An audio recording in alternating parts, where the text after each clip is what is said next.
welcome back to the Garena Premier League Week 14 Day 2, and I'm your host for today. I'm TeddyTibbers. And this is me, Pseudo. Glad to be back on the show. And today on Saturday, we have two really exciting matches coming up, Yes. which we'll get to a little bit later. But at first, a little chit chat with us. So get to know us a little bit more. So he is a teddy bear, and I am a fiddlesticks, apparently. No, you're a maniac. You're a I'm a- psycho maniac. So you'll be more Dr. Mundo. I shall be Dr. Mundo on a Yes. diet. There we have it. Definitely. Yes. So today, before we go to anything, of course, we like to introduce you what the Garena Premier League is. So the Garena Premier League is a Premier League, of course, based by its name. It's so obvious. Yeah, so basically what it is that there are 6 teams from the Southeast Asian region, including Taiwan, that are competing in this. And what will happen is that they will play 40 matches in total, and we are actually past the halfway point. Some of the teams have played 27, as you will see shortly. But what will happen is that after these 40 matches have been played, the third ranking team will go up against the second ranking team in a best of 3, and the winner of that will go up against the first ranking team to be in a final in the best of 5 to be crowned the GPL champions for season 1. When I say season 1, I mean, the connotation is that, there will be a season 2, so hopefully there will be a season 2 next year, which would be really great to actually have. So yes, so we're going to move into the current standings of the teams at the moment, where you could actually see who's up on the ladders and what their position actually is. Yes. So for Taipei Assassins, they have 25 wins, a huge amount of wins, only 2 losses, and a total of 27 games played.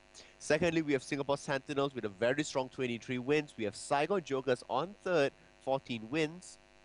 And then we have Kuala Lumpur Hunters in fourth placing, Manila Eagles up there with 26 games, and Bangkok Titans with 26 games played thus far. So what will happen today is that we will see the Bangkok Titans play 2 more games to finish up the 28. We'll see Manila Eagles and Kuala Lumpur Hunters playing out as well to accomplish the 28 for this week. And after that, we will only have 6 weeks remaining to play out all the rest of the games to cover up the 40. And that means that pretty much the GPL will be going all the way till December, till after season 2 is officially over. And then we will have the grand winner up there. So yeah. Yes, so currently, as you can see on the top 3 standings will be Taipei Assassins, Singapore Center, and Saigon Jokers. So I would say so far, based on performance on other tournaments and overall how they have performed, especially since we have 2 teams, Taipei Assassins and Saigon Jokers, which has qualified for the Season 2 qualifier in Los Angeles.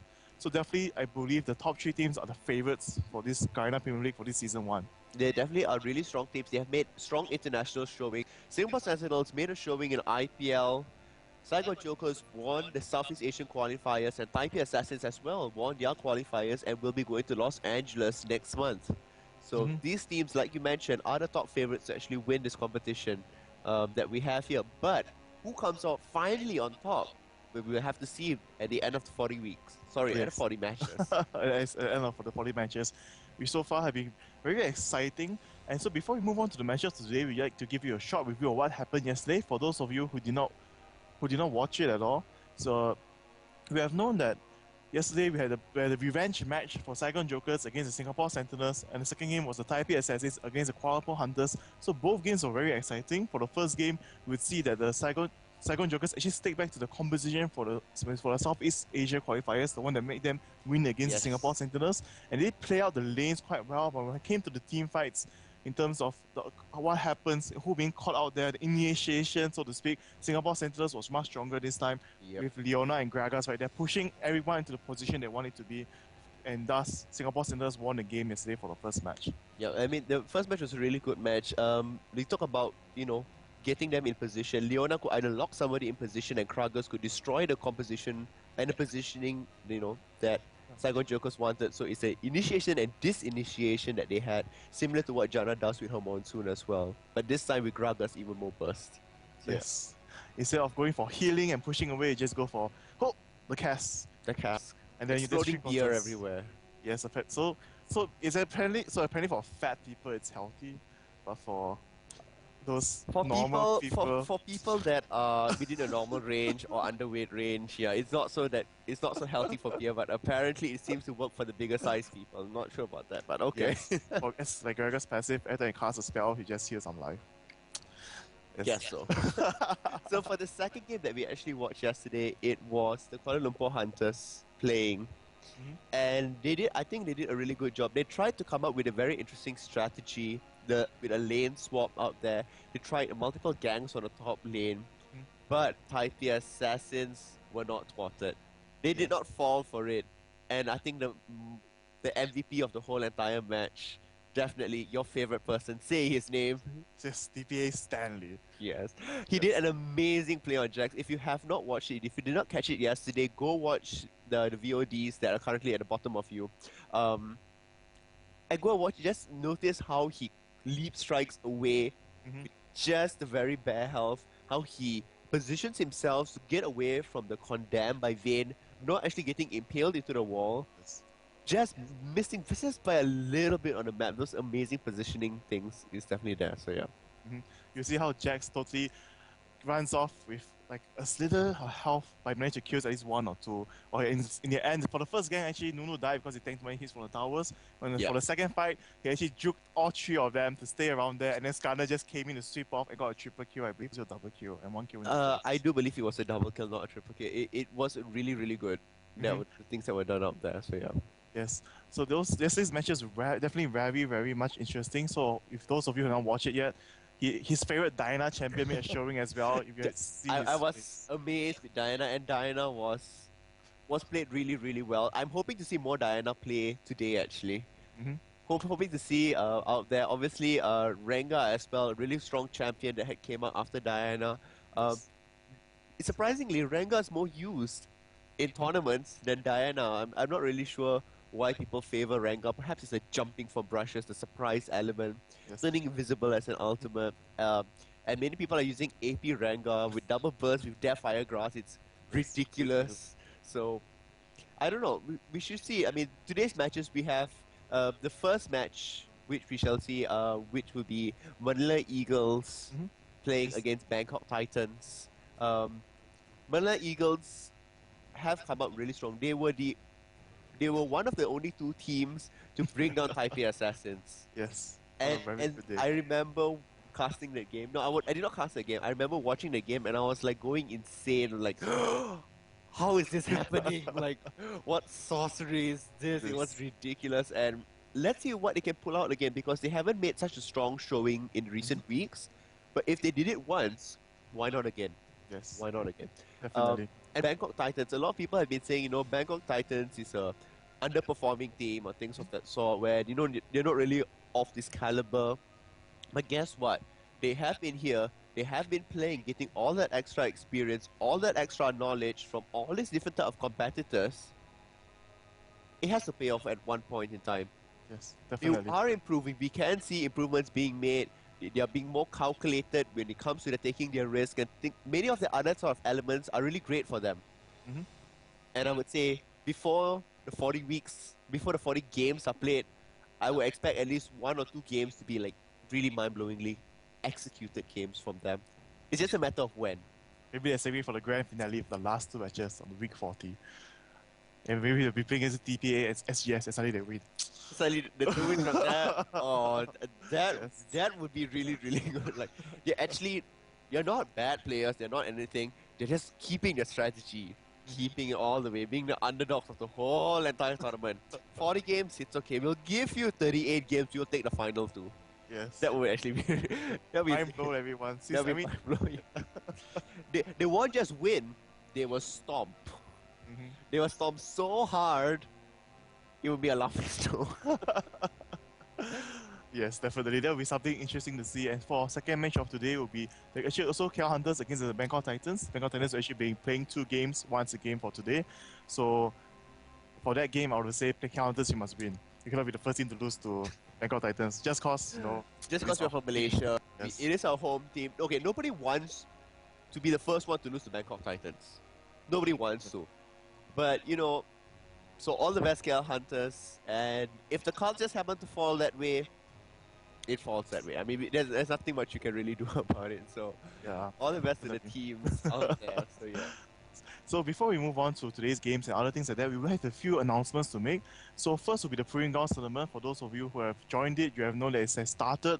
And I went to spectate a few matches today just to see how was the progress. And everyone was playing very spectacular. It was very fun to see everyone playing this in the Proving Grounds, all random, all middle, with all the random builds, random items out there. So as you all should know, the Waging has been closed yesterday. And for today and tomorrow, the top 16 teams will be played off at the offline stage on the 22nd of September, and where the finals will be played at the Garena Carnival on the 6th and 7th of October. And yesterday, you had a preview as well of the Garena Stadium location on the Singapore stream. So Yeah, there are it a lot of was. things, a lot of things for us to anticipate, for you to watch out for. Yeah, there's lots of things that's coming out in Singapore. The Garena Carnival is coming up where the finals of the Proving Grounds will actually be held, which is really, really fun for all the teams that could qualify to the finals. You get to play out there where everybody could be seeing you. So that's a huge thing that's going to be happening there. There's also, you get to see at the Garena Stadium where they'll be revealing things now. Like you mentioned, Teddy, there have been sneak peeks that, have been released out. If yesterday you were watching the stream, it was really great to be there. So yeah. So these are many things that are coming out. So the Proving Ground tournaments is one of them that Mhm. that will be happening really, really soon. So the brackets are on the forums there. Yes. Unfortunately, the Wager and Win challenge part where everybody else could have, nominated who they thought could win and you could win some prizes from there is already over. It was over as of midnight last night. But not to worry, guys can still follow the brackets on the forums at challenge.on/PPGT, the Proving Grounds tournament. And you get to see what happens there. So to the teams who will be playing in the Proving Grounds tournament, good luck to you guys. I Yes. want to see a really, really strong fight. Why not? All random, all mid, all craziness unleashed on the Proving Grounds, a single lane, bound to have amazing, amazing plays coming out from there. Yes, definitely. All you need is five Shirelias. You can just dive towers. Okay, this is a bad joke, but don't listen to me. So, okay, moving on will be the next event. For those of you who have seen it, who know about it, is a keep calm and be fine. Be nice. Fine, I would say Keep be fine. calm. No, you must remove rage from your soul, from your Think body. zen. Peaceful. Think Yes. Jana. Blowing her wind softly. No, you must think about season 3. You must think about the new badges that are coming out. Oh, the The new new. badges are amazing. Yes. Sadly, we can't actually show you guys how the badges look like right now, but if you have not seen it, the diamond badges are so beautiful. I really, really want to do it, but oh well. I really wish I could get diamond badges. It's 1.7, but my ELO is not up there. Anybody care to carry me, please? It's I okay, want the diamond badges. Oh, they're so beautiful. it's okay, let's just go over the back end and let's get that badge. I'm just joking, that will never happen. TeddyTibbers there. Anyway, so some of the details will be this is a long-term project for those of you who have not noticed to promote a better gaming community where stage 1 started the late August and it's ending on the 23rd of September. And for those of you who have been playing a lot of Summoner Rifts, you're playing a lot of normal games out there, and you receive 5 reports or fewer. After 30 games, you receive 20 RP per Summoner. So I've seen some people that have received random RP and they did come to ask me where did this RP come from? So it actually came from this program. Yeah, I mean, Yes. the RP is really great. I mean, you play 30 games, that's, pretty normal. And then if you receive 5 of your reports, so if you're not a rager, you're not a person that starts scolding your team for no reason, cursing people's families and God knows what else you have, it's really great. And what's more is that there's 300 Vancouver Amumu skins actually going to be given out. And these skins cannot be bought in the store. And these are special, so these 300 people that do receive it will actually manage to actually use these Amumu skins, and it actually looks pretty badass. Yes, I actually definitely. really like it. So that's cool. So this is the first phase of keep calm and be nice. And so far, as of now, there have been 95% of all the players in our server that has met this criteria. Mhm. So I mean, that's a very, very high percentage there. And from the other 5% that did not make it, wasn't because they did not. It wasn't because, sorry, they received more than 5 reports, but some of them, in fact, did not even play the 30 games. So Mhm. the amount of players that actually are receiving reports is quite low. So that's really great for the side. So good job. Hats off to you, players on the server, for not receiving any sort of reports. Yes. keep Great, calm eh? and be nice. Yeah. Definitely. So So we- wait. Oh wow. Jinx.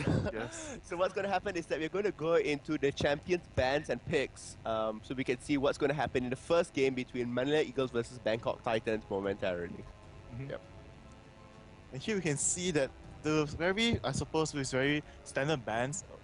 Well, there's Morgana being taken out and Shen. I suppose Morgana is one of those champions right now that if you've seen any or EU regional tournaments and things like that, you see her not being taken out as much just because a lot of people have figured out how to play against her or to counter her. Or maybe you just counterpick Morgana by taking Janna out of into your team if someone else picks Morgana. So I suppose just to be safe, Morgana still has a lot of team fight potential, still very strong in that, but she's right now one of the more easier to counter champions by players who know how to do it. But I suppose MLE just wants to take her out, most probably have something in mind in their strategy. Like as you can see, the second ban is actually Malphite. Two AoE champions being taken out right there for the ultimates, which are very strong initiators. So it'll be very interesting to see. So it'll be really interesting to see how this turns out. And for Bangkok Titans, I actually think of Shen and Diana. Shen will understand, but for Diana, They removed my Diana. I cannot see my Diana being played. I'm so sad. so I'm not sure why they did it. Maybe MLE has been practicing Diana. I'm not so sure, but No, but it's pretty much this. Diana, I wouldn't consider her OP, but she is a very, very strong champion. Now, people ban out Morgana for her Black Shield, her ability to initiate on multiple enemies, and things of that sort. But Diana has a double dash. She has an inbuilt shield as well. She has a Yes. Crescent Sweep that can reveal enemies as well as deal damage to them. She can clear minion waves extremely fast. Why would you want to let your opponents have her? Especially since Manila Eagles is taking the first pick, which they most likely will be locking in Alista, which will be a great, great pick. Alista is really strong, either for jungling or for being a support. He's tanky with his ultimate. He has a heal. He has a knockback. He has a throw up. He's everything that anybody could ever want. Yes, but I actually would prefer Alistar as a jungler because in lane, if Alistar is a support, when he does do his power rise, headbutt and power rise combo, he's actually left to be very vulnerable. If your team does not follow up well, Yep. or if the opponent jungler actually comes into the fray, you'll be like, okay, I'm stuck there. If I don't flash, I'll die. I mean, In the early stages of the game. in the early stages, that is true. And as a jungler, what happens is that you can wait in the bush, you could headbutt pulverize combo, and it's actually really effective because people now will have to be very wary and they have to actually ward because your jungle ganks can start off at level 2 itself. It doesn't have to be significantly later, so the presence from the jungler is really, really strong in the early stages of the game, which throws many players off because they are forced to play really safe, and it forces them to actually focus on farming rather than getting kills, which is a good thing. But we see Lee Sin as well, not locked in yet, but we see Corki being locked in, and the Bangkok Titan side, Leona, Ezreal, that's a kill lane right there. One Yes. Zenith Blade, stun, Essence Flux, Mystic Shot, Rising Spell Force, everything can instantly go off at a very low level. Level 2, they can even go in for the kill, and with Ignite most likely being taken up as well as Exhaust, that's a really, really strong combination. Yeah, but just to speak more on the AD carry side, Ezreal and Corki, I've asked a few AD players, they say, if you want to counter Ezreal, you should pick up Corki.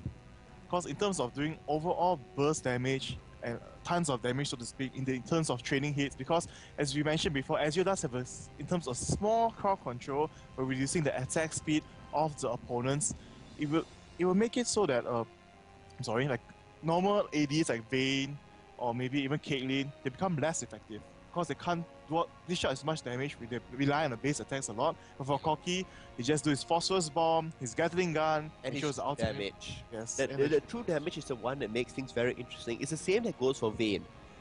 Even though you slow her down with, let's say, the Essence Flux from Ezreal or things of that sort, when the third Silver Book procs, the damage will still be the same. The same amount of damage is still dealt out, and that's why Vayne and Corki are becoming very, very potent to many players. They want to use them or they want to ban them out immediately. So we can see for the topic would be I believe for Bangkok Titan side, and okay, it's going to be a support Alistar, top Lee Sin, and jungle Skarner against Jungle Nautilus. Nautilus. I think Nautilus will be in trouble, so to speak.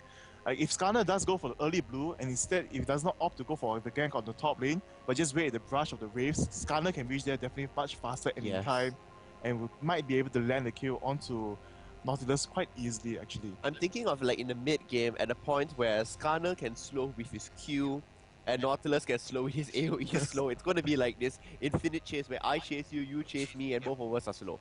Because what happens is that even though Exoskeleton is turned on for Skarner and he has the additional attack speed and speed burst, what am I saying, bust? Nautilus can, kind of run away with his anchor being thrown forward to the terrain. Dredge line. Yeah, the dredge line being thrown forward and, pull himself a little bit further away. So it's going to be pretty interesting if it does happen to this chase that goes across the map. The fight against the junglers running around. Scorpion with a submarine suit man thing.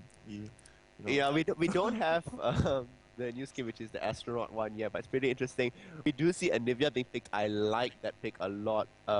It's very easy for the Hitbutt Pulverize to land, rather Anivia to land her ultimate on the same area wherever Skarner is, wherever any of the enemy is, and he does have a team that can follow up and lock them down.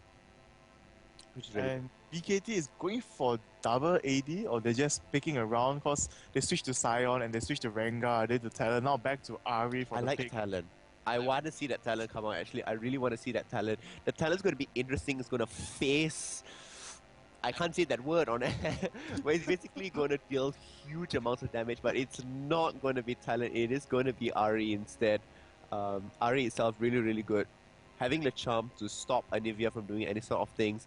Having the spell vamp to steal back some extra life. So it's going to be pretty good. In terms of mobility wise, Ari does win. Anivia is like this very heavy, slowly ice bird that just travels, takes forever to travel to any other lane if you see her move. It's like flying so slowly. But in terms of overall CC composition wise, I would believe that BKT in terms of team fights might have an advantage with Nautilus ulti being able to hit multiple targets. Wow, I don't know why I couldn't pronounce that word for that moment. And Leona's Solar Flare and the Charm. And after the CC goes down, Irida just jumping into the fray to chase down the AD carry. It's going to be very solid, so to speak. But they really need to take care of Anivia's ultimate because it's definitely going to slow this whole composition down if she ultimate last land first before any solar flare or stun goes on to her to cancel it out. So it's going to be very interesting to see. But we know that MLE Snore, he does play a very strong Lee Sin. His positioning wise and his ability to really displace the opponents. We're going to see what happens in this game. But not only that, what's interesting about Anivia is that her wall can block so many things from happening. It can prevent Aurelia from dashing in. It can prevent Nautilus from advancing in with the dredge line. It can stop Leona from actually reaching a critical stage where she needs to land her solar flare, or even trapping Ari if she does not do her dash well. So it's going to be pretty interesting to see of positioning facts, whether each team can actually land better positioning in this sort of team fight. Because if they get trapped, if they get caught out, that's when things are going to go, to the fan and everywhere across the Summoner Rift. It's going to go all haywire. So it's going to see a matter of who makes the mistake first or who gets caught, and that's how the game will actually be going. So I'm going to take a look at actually Kaigu's runes and mastery, and we're going to do a quick review to see whether he is worried about having some mana regeneration, because if he does not have his blue buff, he's going to be starved in the game. We're going to see whether BKT can pull this off. And from the runes, we can see it's actually taking movement speed, Queen's flat magic resist, and magic penetration, and flat mana regen per 5, and plus 2.3 mana regen per 5 at level 18. That's very weird. Yeah, I'm not so sure. I can't really comment on that. And I guess we'll find out if it actually works out. Yes. And we can see from the masteries, it's still taking 2109, very standard, but instead of taking for mana regeneration and the utility, taking more move speed right there, knowing that against RV, he really needs more move speed to catch up with her in terms of during the team fights as well as when RV uses the ultimate. I mean, down. It's pretty much easier to get movement speed because there's only a few items that actually can give movement speed. But for Anivia, there are more items that can give mana regeneration, like Chalice of the Harmony, the blue buff, the exalted blue buff from the golem that can be given. So yeah, it's a better choice to actually get movement speed over mana regeneration because those are items that actually can be gotten inside there. So yeah. There's no problem there. So we are going to go into game just momentarily. I want to see what this Nautilus actually does.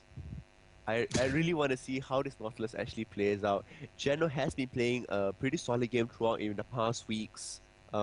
We haven't been seeing all that very much of Geno doing amazing plays like what he did before. But keep in mind, Nautilus was present in the fight against TPA. When Manila Eagles went up against TPA, Nautilus was there and Nautilus made a huge play. Now, Nautilus was on the side of TPA then, and that depth charge basically chased Cassidin, who was used by Manila Eagles at that point, far, far away from the fight, zoning him out entirely and trying to get them, back into the game. So that was really good. And I wonder if Nautilus will actually do it this time. If Anivia is placed right behind in the team, what can happen is that if the depth charge does go off, it will go through the whole entire team, knocking them up, destroying the sort of combination that they have. And Leona can come in with the initiate of Solar Flare and decimate everyone. So that's definitely...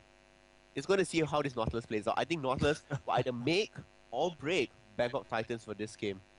Yes. And also for early engagement-wise, if BKT does go for a counter jungling, I believe they'll be much more stronger because they have the much more early CC, the charm, the stun from Leona, and Nautilus passive going on. And Irida might even be able to take a stun and slow down. And as you just say, poke from afar, it'll be very easy first blood if they do catch anyone off guard and do not flash off quick enough. Yep. So we're actually going to go into game right now. We're going to see... Oh, nope, we're not going to go into game. Correction there. There seem to be some sort of technical difficulties on your side, so we won't be going into game just yet. You still get to see our faces before we finally go into the game. I need to ask, all the viewers out there, you seem to be asking, am I Indian? Let me just address that. No, I'm not Indian. Oh, he's totally Indian, 100% Indian. Just show them an Indian accent. I don't have an Indian accent. Oh, well, apparently my normal accent is Indian. Yes, so just act like... I don't know. We were having this discussion earlier today. We were having this discussion earlier. Many people were asking me if in fact I was Indian or not. And there were talks about whether I should put on a very thick Indian accent in this cast. I don't know if you guys want it, write it out in the chat. Halfway through, maybe for the next game, I could come up with an Indian accent, like a super thick one. So we're going into game right now, and we are seeing that pretty much everybody's moving out. They seem to be covering out a lot of different areas. But for Manila Eagles, they seem to be clustered up in the bottom jungle, hoping to make something work, perhaps. They could possibly catch Ezreal out. The vision will not come in time, though. The pings are going off. Ezreal will come in. Will he face check? Will he face check? Oh, no, he won't. Just backing off just in time. But what he actually did see that, he actually did see Corki. And so he guessed that everybody else must have been moving in that sort of direction, hence he moved back. So great map awareness from our whole team, showing things down, telling him to back off and not get caught. And we can see the early war going down for BKT side. They're very, very rarely going to guard the Wraith, their Graves right there, as they know that Skarner is a faster jungler than Nautilus. So if Skarner does come for the counter jungling in the early stages, Ahri and Nautilus, if they react fast enough, might be able to get the first word off of him right there. And right now, instead of the counter jungling for early stages for MLE, they're actually going to move to a more safer position right now. Both sides just going to take their blue buffs and just going to end it with that. And wow, BKT landing 2 safe wards already in the early stages, and Leona only has 2 more wards left for her lane. So they're going to have the bottom lane is going to have to return back to base much faster than anticipated because of this. I don't know. Pretty much a very easy starting. Nothing much going off. The double golems being taken by Manila Eagles. Pretty standard. Nothing much there. So I don't know. I do think that Manila Eagles should have gone out for the invade. They could have made something happen. But they didn't. So, but I mean, no harm, no foul there. So yeah. Top lanes both really late, reaching back to the top lane, so not much CS loss there.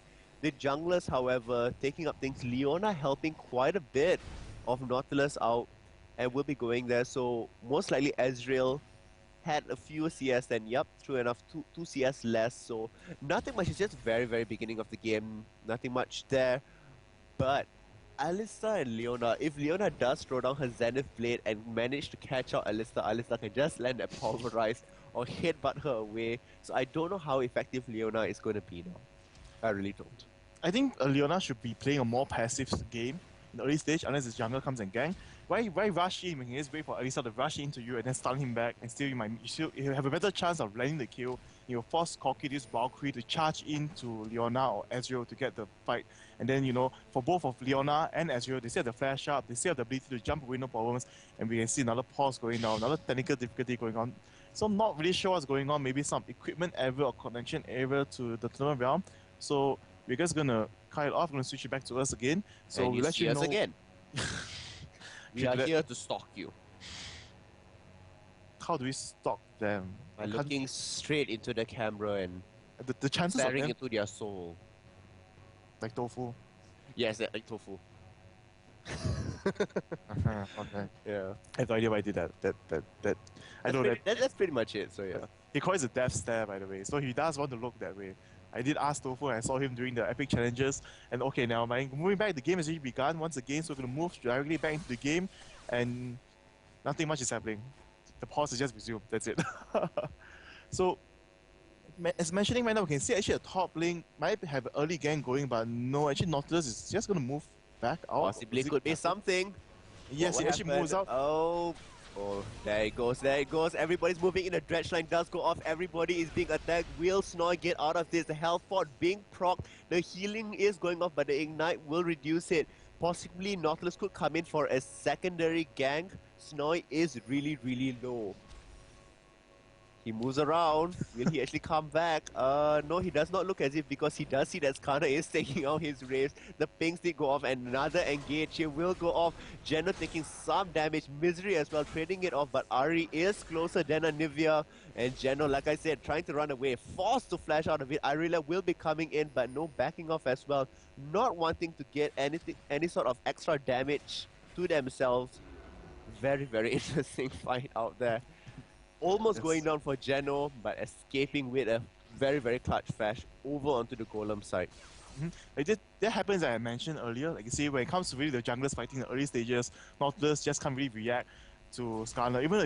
Even though Nautilus didn't know where Skarner was, like he went to engage onto him, but you could see in terms of trading hits, Skarner is just so much faster and does so much more damage. Not just physical, but magical damage on the Q when he procs the second time after the first hit. It's the attack speed boost from his exoskeleton, his extra speed and ability to receive more damage, but there we have the pulverized combination going up, but not the hit, but pretty much very safe, nothing very happening. Safe. Yes. Very, very safe actually. I like how the supports are dancing in the bottom bush. I see you, you see me, but we are still going to dance around each other. Not going to do anything because nobody has the advantage at that level, but look at that. Snoy with a very, very long range fly kick moving into Irelia just to deal that little bit of extra damage so that she's controlled in lane and doesn't do anything outrageous out there. Because Lee Sin had to use his pots and Irelia didn't use all that many pots yet, so trying to force her to use some additional pots so that she'll be fine. That flash missing possibly could be happening. Going on here, Xera's very, very low. Ignite does go off and looks like the Valkyrie. First blood. Yes, first blood right there. Very, very nice. Very well played by MLE right there. The positioning, everything, he just caught Leona off guard right there. And right now, we can see going down. Oops. Man is very, very low. The chase is still going on. Looks like will not be happening much of anything. Oh, wait. The stun. Nope, the stun does not go off. Snoy runs away. And at the bottom as well, they did manage to get out Ezreal. Both great jobs. What happened was the combinations went well. There was calculated risk on the side of Manila Eagles. Good job. Bengal Titans actually took too many pokes. At the bottom lane, Ezreal was running out of pots because he had to use due to the harass from Koki. Koki got off several free hits onto Ezreal, and that's what made that kill happen. He was just a little bit too low. He was very close to his tower range, but the additional damage or the true damage coming out from Koki is the one that actually managed to bring him down. But for the top lane side, I would say it was partially Matt's fault, so to speak.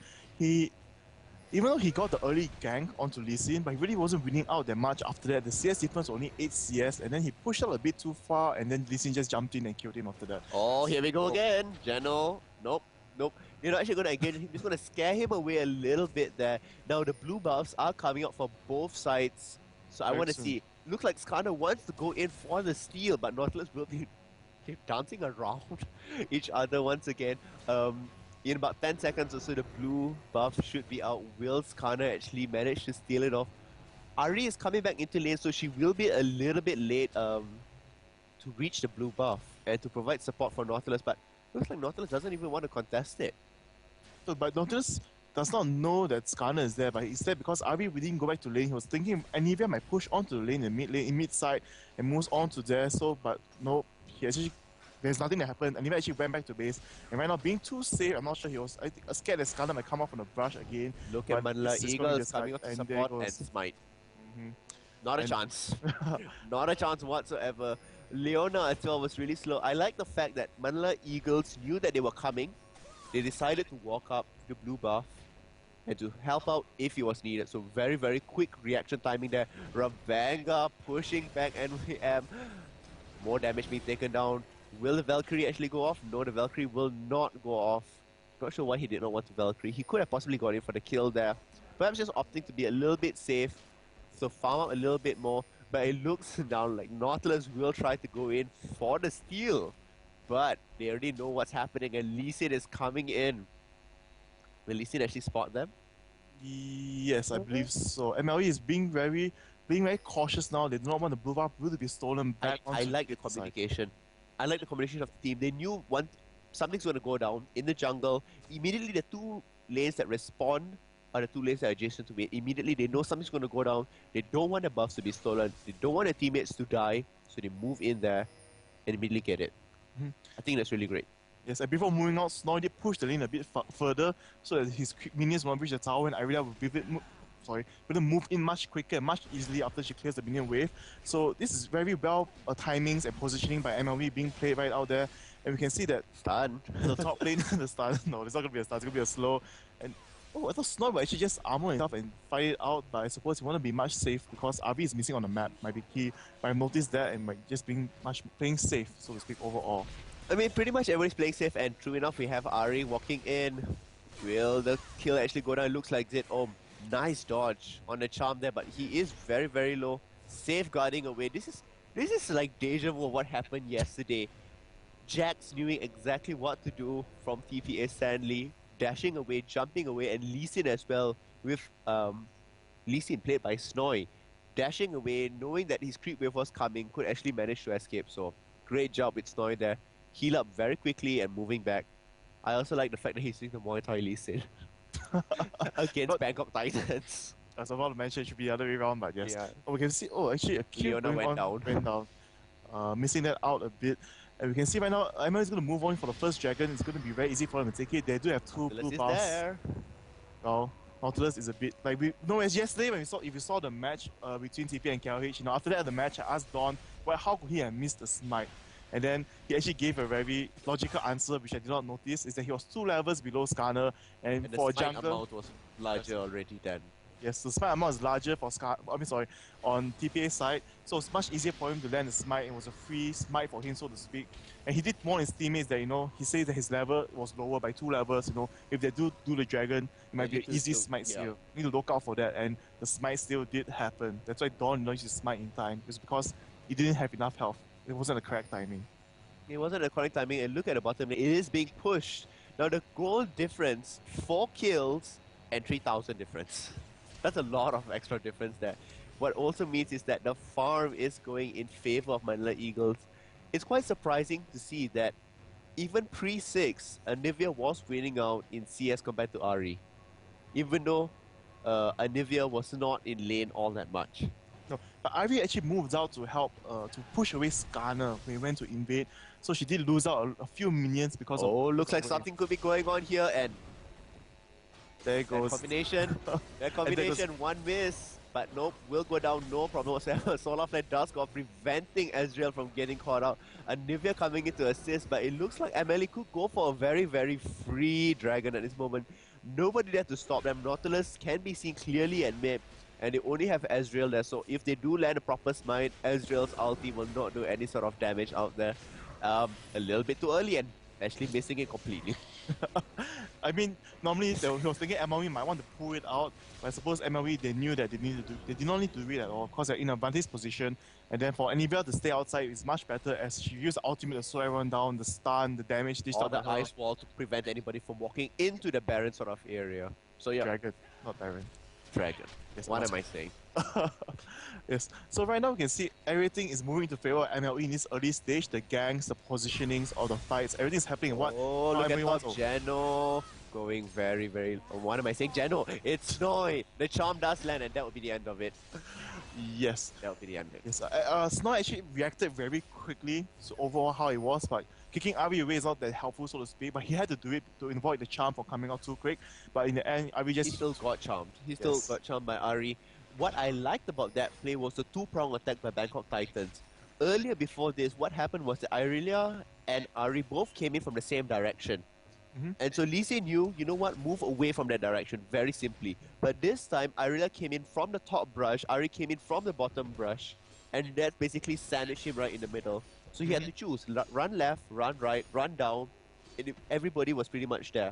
And with the dashes from Ari and Irelia, it wasn't you were kind of trapped. You were trapped. You couldn't do anything there. And without any minions there at that point of time and no wards on Lee Sin, there was no way for him to safeguard away into safety. That's right, and even his minion wave was actually pretty far off from coming in. But I do like the Bangkok Titans could be making a return if they continuously do this and they continuously gank around because Ari's mobility would be actually really good. Then it's going to be great. It's going to be great for Bangkok Titans. Blue buff does go to Leah, which is a good thing. Skarner actually extending really far into the enemy jungle. Many things going off, and even Quacky wasn't actually in position, so I wasn't sure about that. I'm really not sure. I mean, he was being very aggressive. He's very confident right now because if he knows that even if he meets onto Nautilus, we have no problem running away, moving away very quickly whatsoever. Like Eagles coming in. Could there be something? Will ultimate go off? Will anything happen? Yes. Pulling them away. Ice wall, but the flash over it. Valkyrie does try to follow. There's tons of people just flying in the air. Yes, everyone pulling down to each other, but then no real damage being dished out. All the stuns going on, just dark. I like how everybody's pretty much at half health, and nobody's dying because everybody's just being thrown up in the air. Everybody's just flying up in the air. Nothing's actually happening. So a lot of time was spent in the air, not actually hitting anybody else. So. The power rise, the solar flare. Kind of a fail from Manila Eagles. I like the reaction timing on the side of Bangkok Titans, throwing down the solar flare, stopping them in place. Even when the Valkyrie did go off, Nautilus threw his dab charge to further throw them all up in the air, preventing their advance. So great job for Bangkok Titans. I really like that play. Well, the Bangkok Titans are still fighting very hard to move themselves back into the games and doing a very good job right now. They still can. Oh, look at that. Yes, definitely still can. And there goes the trail of hits right there. And wanted to mention that Skarner is also another jungler, so to speak, who has very good base stats. With 2 GP5s, they're actually much more tankier, can dish out more damage than most junglers out there. Which is very true. Which is why he's one of the favorites. But the problem is that in the end game, it's very easy to counter Skarner by just buying a quick Silver Sash and renders him quite useless overall to because you prevent an ultimate from happening. So if you don't have an ultimate, you basically have 3 spells.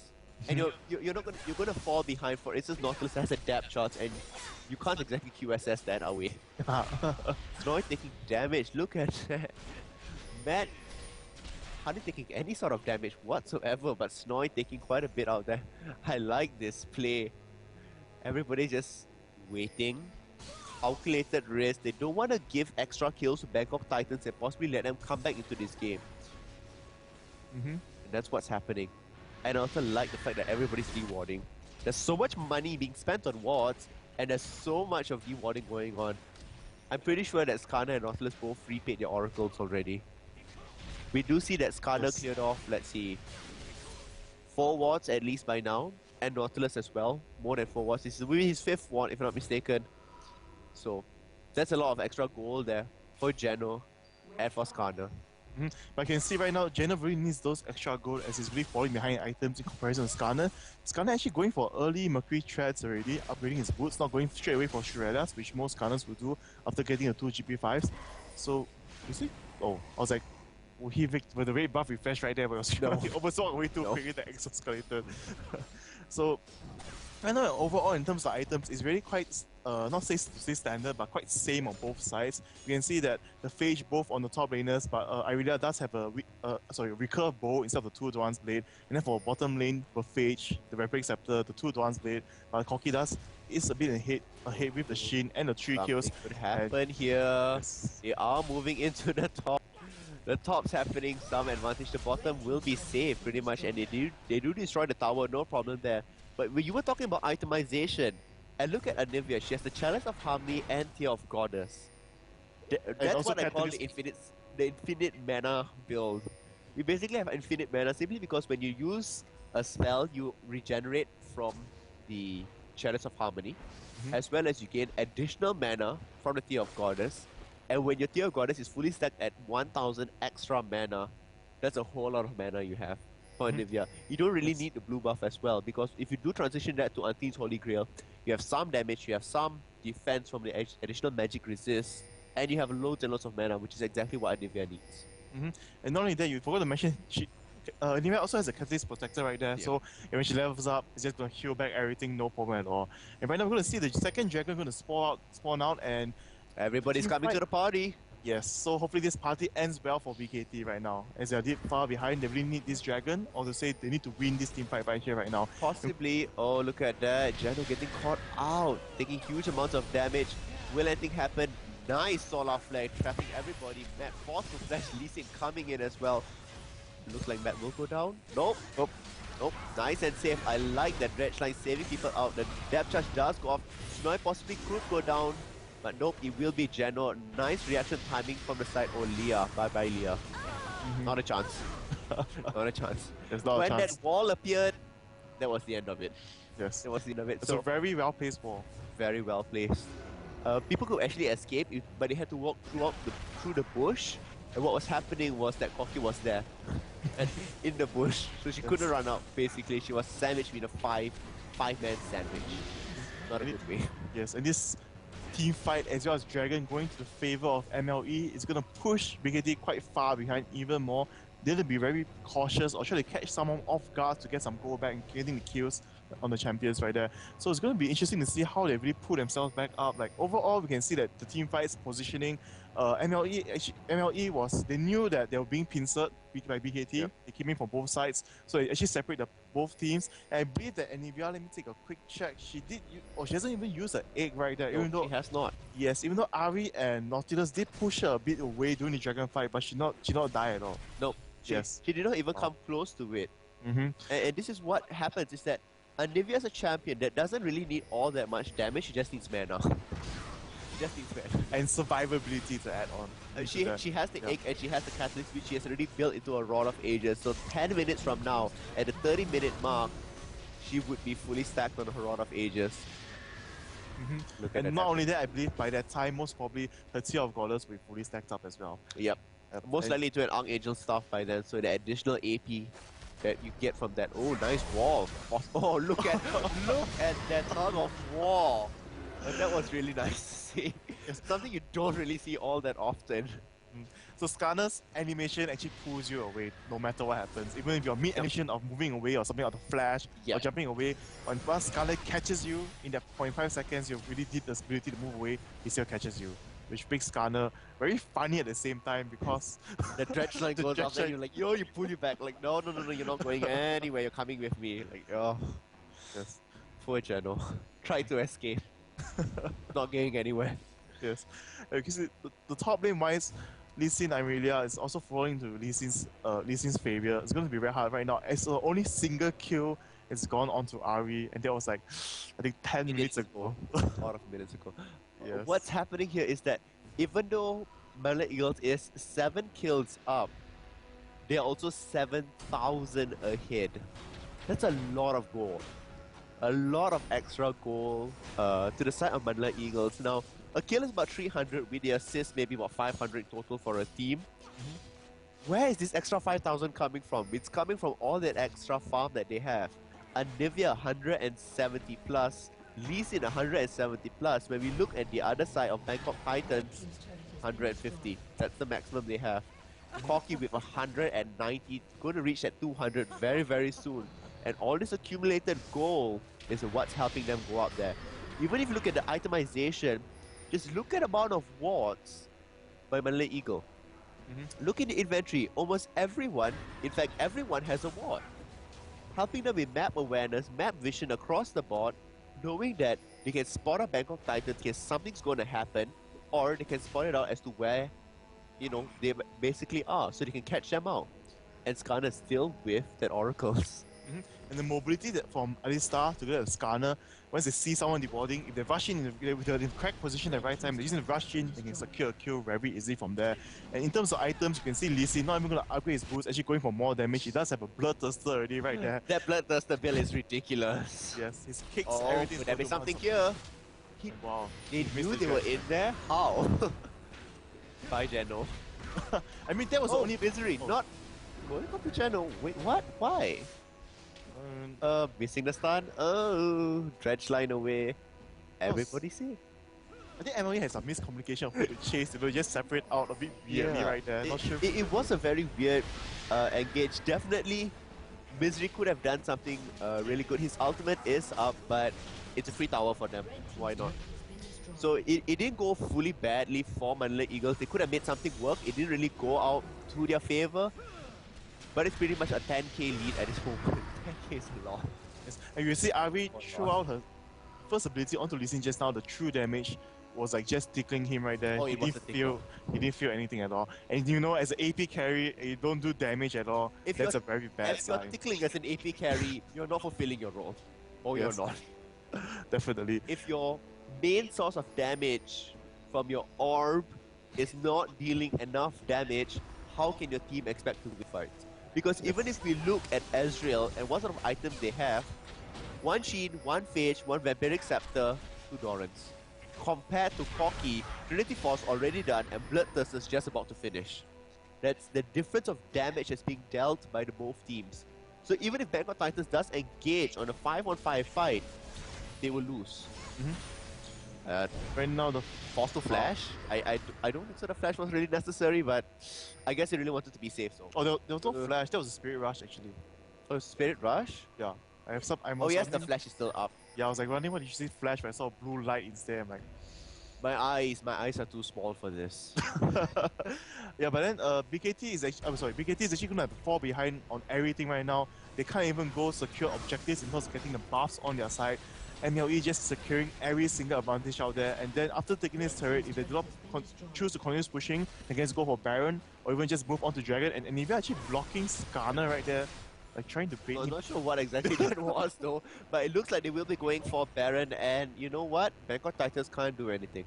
Even if they do engage on Baron and Baron's dealing the additional damage towards the whole team, Bangkok Titans does not have enough damage, nor do they have enough life or defense to receive all the additional damage from Manila Eagles. So what can they do now? I don't know. My advice would be stay in base, wait for Manila Eagles to engage on one of their turrets and hopefully make something work there. But other than them, if they start going off like what they are doing now, I don't think so it's going to go great for them. But it's going to be very hard as well because Lee Sin is actually just split push, which with his items right now. If we do a split push, BKT will not be able to answer to it because Lee Sin, if they go on one-on-one fight with Irelia or even with RV, he's just going to do a dragon kick and it's like, whoop, we're there? Just go to totally decimate the opponents We're right there, and now you're no longer. Oh, look wow. at that. Long range flight in Kaigu.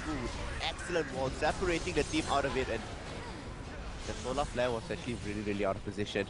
I like how nobody's caring about Geno, everybody's just moving away and just letting Geno hit at them, but look at the amount of damage that Manila Eagles took.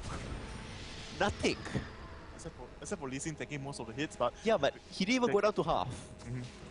He barely went down to half, and that's just how much damage a Bangkok Titans could actually do. And it looks like they will be moving in to end the game right now. They can, with the amount of damage they're dealing, with the minion support, they possibly could do this. They are picking down to do the Nexus turrets, and looks like they will be going down. Look how fast the turret's going down. No problem whatsoever. 26 minutes into the game. This is going to be the last team fight as BKT is all spawned now, so let's going to see how they respond to this. And Skarner gets caught out right there, being alone. Nice start. And all the ultis going down. And Anivia just staying in the same position, poking everyone about. So it's Corki. Skarner going to fall down. The second kill going down for BKT right there, very hard to earn that kill. And now the kill, everyone's just moving out of position right there as well. MLE is just staying into the base, not going to move out at all.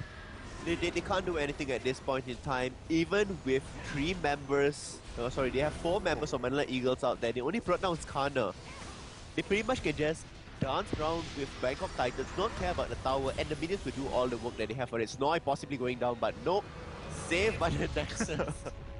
The Nexus did explode. GG, well played to both teams out there. Manila Eagles doing a really good job of keeping Bangkok Titans away, not letting them even come close with being very safe and calculated. I like the warding a lot by the teams, not allowing any sort of vision, the vision denial, with Scarlet consciously having the oracles.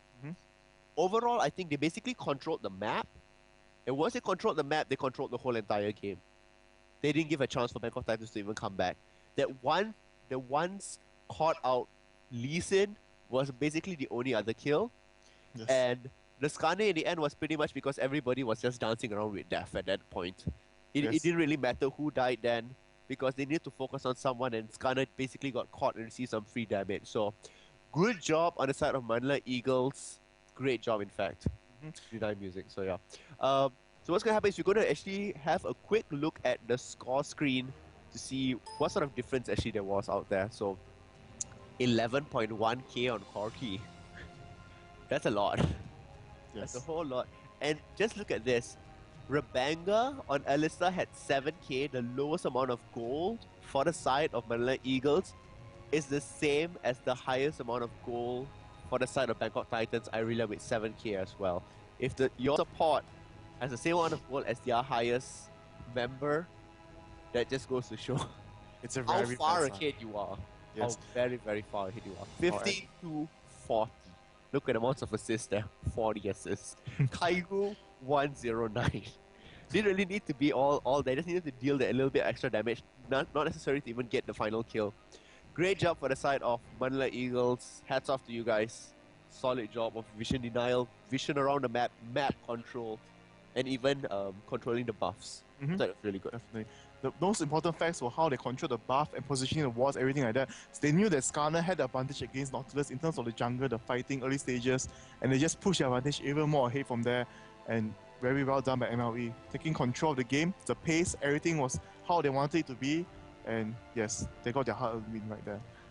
And well, for BKT, this is a bit of repeat actually from the match yesterday. We saw KLH against DPA, and their support had more goal, I believe, was it? Yes, it was their support that did have more goal than the whole entire team, which was actually really good on their behalf. So what's going to happen is we're going to take a quick break. We're going to show you a little bit of commercials, which should be the top 5, I believe, from IPL. And we get to see that. So we won't be going anywhere. You still get to hear us, and you get to see mini us at the bottom of the screen. There we are, bottom of the screen, somewhere near here.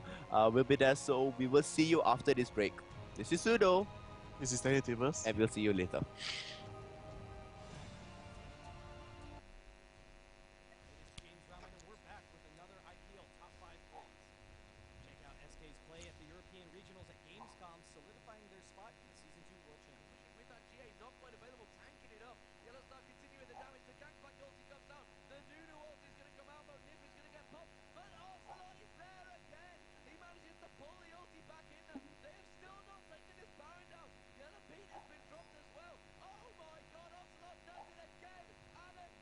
That triple kill was amazing.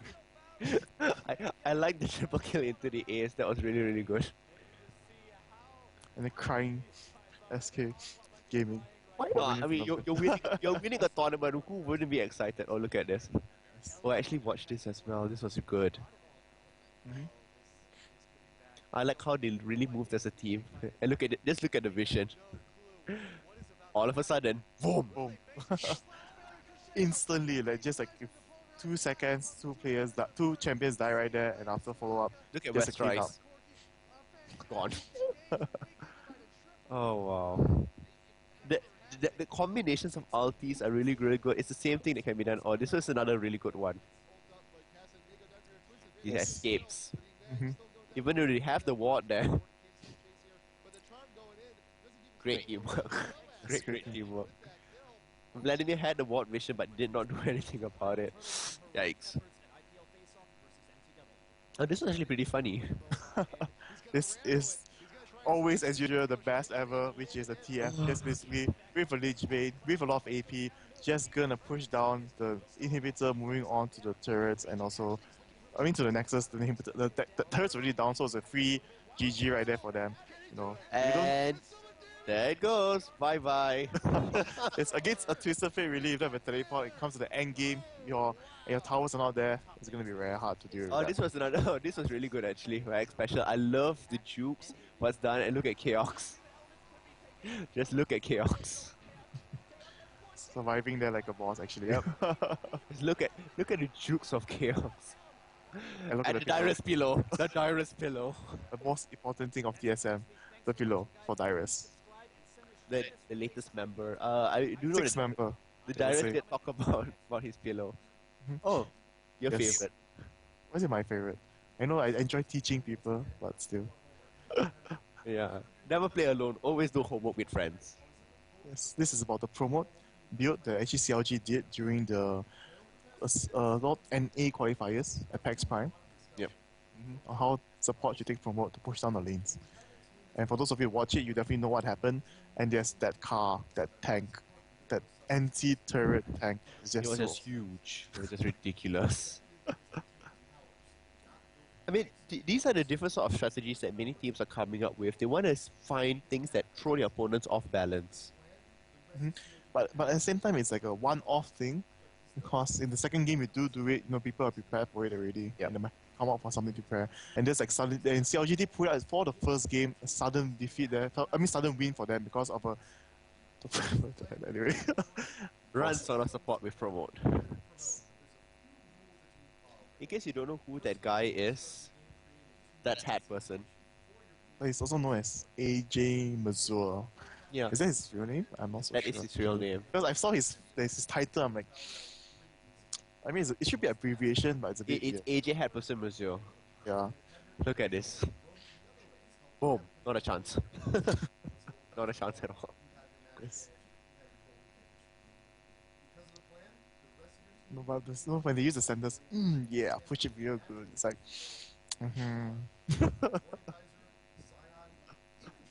I mean, many of the champions that they have there, they get to push down towers really, really quickly. And like you said, with having promote there, it's really good. For helping them push it really, really quickly. I really like his cartoon. this For his character, yeah. It actually looks like him. should have one drawn out for us. We should be stick figures commentating. That should be very interesting. And also this is the second episode. For the first episode, it's actually talking about the sheer composition that SGS did during the IPL face-off. Yep. Yeah, for those of you who watch it, you should look it up. I And mean, this is a preview of it. This is one sort of like video series that you can actually subscribe on YouTube, and there's actually many things that you can learn because it does give a lot of information about what's happening in North America, the plays that they do, and why they work. So if you're wondering as to why people are all of a sudden going AP Ranga, this sort of series actually get to help you out, in doing many things to understand what's going on. Especially with new champions that are coming out, like the live streams that we do on Thursdays, we try to give you guys like information on what's happening with the champion, how you can possibly play them, how you can possibly counter them. So yeah, Yes. which is great. If you guys have any questions, I can actually look at the chat now and yeah. So Arius says Pseudo is so enthusiastic. I cannot hear what is the armor talking. Is it very soft? Really? Where? I don't know, this is your chat right there. Do you not read Pseudo? You just said you read what they were I can't saying. hear what the Armor is talking. Well, if you can't hear him, you can actually go look him out on YouTube and you can watch the thing. That we'll try to adjust the video quality, so no problem there. So sorry guys, you totally can't hear, but that's weird. Okay, oh well, no worries there. We will be going into. Will there be a final commercial or? No. No, Yes. there's no more final commercial. So this will be it. So we're gonna look back at our wonderful, huge faces again. And we have TeddyTibbers that will be entertaining us momentarily. So as you see us now, TeddyTibbers, please introduce yourself to everybody who's viewing you, in case they don't know who you are. I was trying to imitate Tofu to give me a death stare, but I think that didn't work because No. Pseudo was just laughing at my face. No. And then smiling right there. So basically, I casted the gaze. Well, let me introduce him, and then he can introduce me. Let's do that. Okay, so this is TeddyTibbers, the main host for today's show. He is a GM, he is a staff at Garena, and he has been casting for a while. His in-game is TeddyTibbers, and he likes to troll people. So if you see him in-game, report him.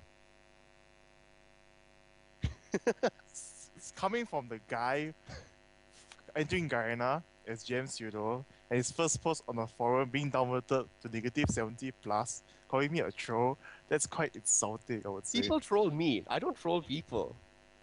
No, it's because you troll I get people, that's why they trolled. downvote you. Yes, the community hates me that much. That's what's happening. No problem out there. For those of you who are just finding out about this downvote thread, please do not bring it up again. Do not revisit it. Should bump it up and make God, it to become no. 200. I would definitely like to see that happen. Anyway, moving on to more important things before we go on to the game. So with some slight announcements to make, I believe yesterday most of you have seen the KL Hunters Power Up article and also the picture of how Epion's monkey and Domri look power up. They're like I think they're trying to copy a Super Saiyan. You can see Epion's floating in the air, but he has no golden hair. Maybe that should be added in next time. We can ask the designers should do that, and Pseudo could be one of them as well. Me powered up. If with just your heads stuck onto Goku, with blonde golden hair and With blonde golden hair, sure, why not? If you guys want to see a very interesting ad, just with the two of us, Teddy dressed up as a very cute bear, I want that to happen. So, come on, guys, if you want to see TeddyTibbers dressed up as a cute, adorable, plushy bear, either create a thread on the forum, write out some comments, and make sure like our bosses want to see that happen, because I so want to see TeddyTibbers dressed up as a teddy bear. Like, it's gonna be amazing. Okay, I'm cancelling Pseudo out of his fantasies and weird things of his mind once again. So as you see yesterday, they played against TPA. They do a good job in terms of strategy making and things like that, but they get outplayed a bit by Stanley in terms of his positioning and did not land early kills, which led on to TPA snowballing instead of what KL Hunter wanted. So today we'll see KL Hunters again against the Bangkok Titans, and I've seen the chat, a lot of people are saying KLH against BKT, who will win. So I would say KLH, definitely, because, well, they're the home team, we like to support them. I like how people in the chat are saying TeddyTibbers is indeed a troll. Not important. Anyway, so moving on from there, it's really nice to see how they've really improved. We've seen their gameplays. They've been training a lot with Saigon Jokers as well as SGS after coming back from the Season 2 qualifier in Vietnam. So we do hope to see them come up with another fabulous plan of play for today, as well as for the coming weeks before GPL ends. So moving on from there, for those of you who have not watched the video, Celebrity Talk Jae Yong. Yes, which is basically we had Jae Yong just give out a review of his personal life as being a professional gamer from beginning, focusing more on his League of Legends career. And for those of you who not watch it, you should go look it up. Just search for Celebrity Talks Jae Yong or League of Legends and definitely see it. And there are a lot of people who wants to see his face, like I don't know, some people think he's handsome, he's cute and stuff. There are some comments saying that, but there are also seen some comments asking where is Dormui. So Dormui does have some fans as well, I suppose, for the Malay community or whatnot. I'm not so sure. But for those of you with any comments about this video and things like that, you like to see more people coming out or some interviews maybe from even the Southeast Asia, maybe we can get maybe Nick's Water or other players from other regions to help us to pull in their words into this. Let us know. We try to make it happen.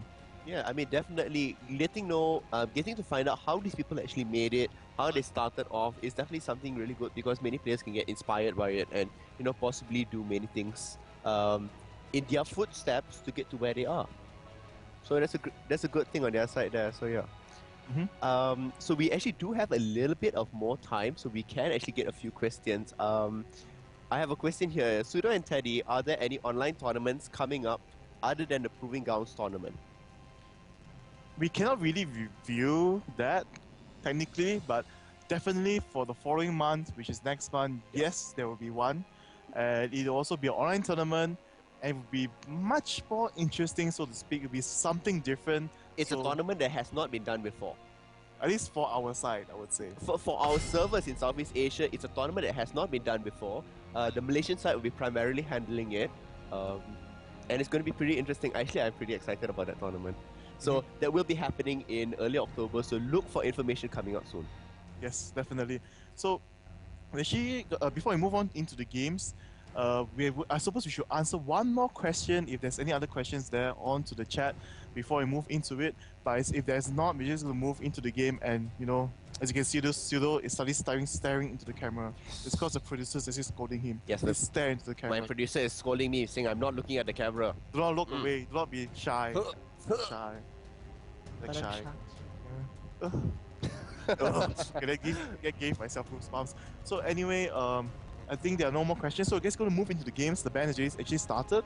Yep. So KLH on blue team and purple team will be BKT. BKT once again taking out Diana, and KLH actually taking out Malphite and Shen, even though they're the first pick. I thought they would want to save the Malphite for Monkeys, but lately has been playing more J, so maybe it'll be a transition on what they're going to play right now. Going to see something different. I like the fact that Malphite and Shen are very quickly banned out. Diana is so easily banned out. First ban to be removed out, but you know, oh well. Twisted Fate as well, preventing the globals.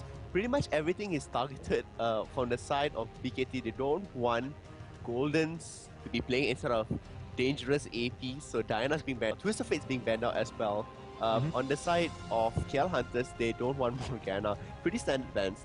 Nothing much interesting or different out there from them. So I suppose they're just going to target out those bans that really will screw up the team composition overall, like Shen's ultimate, Malphite's ultimate, as well as Morgana's ultimate in the team fights, or in terms of, you know, Jaeyoung and Hagane, they play a more aggressive bottom lane. Yep. And Shen really throws the game off by a lot. Simply because you could possibly go in for the kill, and then you see Shen stand united, beat them, like, great.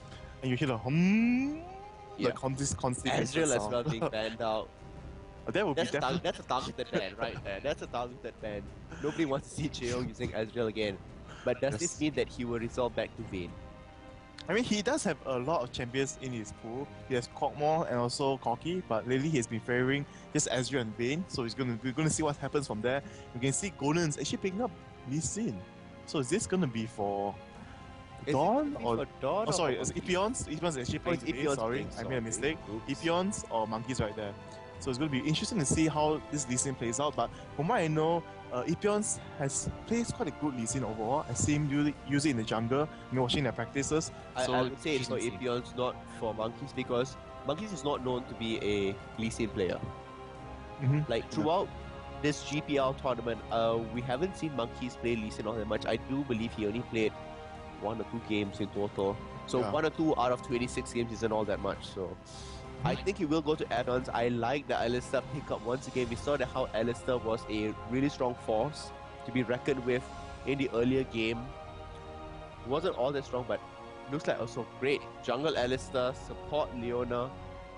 Not wanting to reveal all that very much with their team composition at the moment. So picking up their support and their jungler does not mean that their AP mids or their tops can be easily countered. And even Lee Sin could possibly be a top or a jungler, so nobody wants to reveal their full strategy just yet, but that Nunu. Yes, I suppose the Nunu pick is something I would seen coming. Yeah. If Nunu is not being picked by the opponents first, KLH would definitely take it soon. Like, Jaeyoung really likes Nunu's Blood Boy buff onto him as he plays very aggressive. The movement speed, the attack speed really helps him move around and be... I saw a karma, so I was shocked. Wait, what? I saw a karma, so I was shocked. Nope, it is going to be Corki Nunu. People in the chat are saying that, oh no, it's Nunu again, it's Nunu every time. Yes. But my thing is simple. If you're really good with Nunu and Nunu seems to be working, why change it? I know at times for the viewers it could be like, oh great, it's just Nunu again. But keep in mind the player's perspective. KL Hunters is playing to secure a 3rd place spot so that they could possibly get into the finals at the end of it. So they don't want to play it for entertainment's sake. They are playing it to win. So if they find that Nunu is the best support they have and it works well with Jaeyoung, why not go for it? Why try to change something that's already... Definitely. I thought that actually for this game, if BKT did not take Leona, I think that KLH might actually take it up. Because lately we've actually been seeing Hagane practice a lot of Leona. Because for those of you that do not know, let me leak our secret to you guys. No, Hagane has actually not been known for playing Leona that well because his initiation timing is always different from everyone else. Yes. Like when he dives in, like no one else follows him. So yeah, he's been training quite a bit to boost up on his abilities in playing Leona and my other support champions because he does play a very solid Soraka, Janna, Taric, as well as Sona. But the best so far would definitely be his Nunu as he's been playing it so far throughout the GPL. We've seen it like for maybe 75% of the games for Hagane. Okay. Yeah, I do like the Jace pickup though. I really do like the Jace pickup. Very strong top laner. And what can happen is that Jace can also swap lanes and do fine. Jace with his melee to range composition is good. If Jace is going up against Lee Sin, as what we see, that is if Lee Sin doesn't go. But even against Irelia, it's great because if Irelia does dash in, Jace could possibly smack her and force her away. And as well as Jace can turn to range form and harass her away and even get minion creeps. So even if he is slightly behind, he can still have different ways of how he could possibly play and come back in the game. So Gragas, Gragas is locked in. Yeah, so Gragas is a counter to strong initiation, so to speak, like against Alistar and Leona, and maybe even Jace, because Jace from far range, he very easy moves in the close range with all his abilities. And one Gragas barrier is just going to throw everyone out of position, and then it's going to be easy for KL Hunters to pick up the kills. As you can see, Kassadin. Oh, wow. Okay, this is going to be interesting to see. Both AP mid champions are very mobile, one with the body slam. But it's not locked in. Yeah, but it's not locked in yet. Yes, definitely not yet. But it'll be interesting to see Kassadin being picked up. If this does go down for Bangkok Titans, this is an extremely mobile team. Well, no, it's Lux. Okay. A locked-in Lux. Now, we did see this similar play by Saigon Jokers yesterday, where they used Lux as well. And they do have, it's more like a partial poke composition, but only two champions will be poking. And then if the team fight does happen, they still do have a solid team fight for Leona and Alistar to be tanky and pushing everyone around, so to speak. So it'll be interesting to see how well this plays off. Because normally if you want to take Lux, you take Ezreal as well for the full poke composition and the addition of Jace. And for all those abilities, you can slowly chip the opponent's health down very easily, even before a team fight happens. And for both sides, the team is actually quite solid. In terms of overall CC team fight as well as poking, I would give it to Bangkok Titans. For sure. But in terms of displacements and debuffing, so to speak, with Lee Sin, with Nunu, Gragas, ulti, Irelia's stun and ability to move around in the battlefield, and with kind of Lee Sin, it's going to totally disrupt BKT's fights. But it's going to be very simple.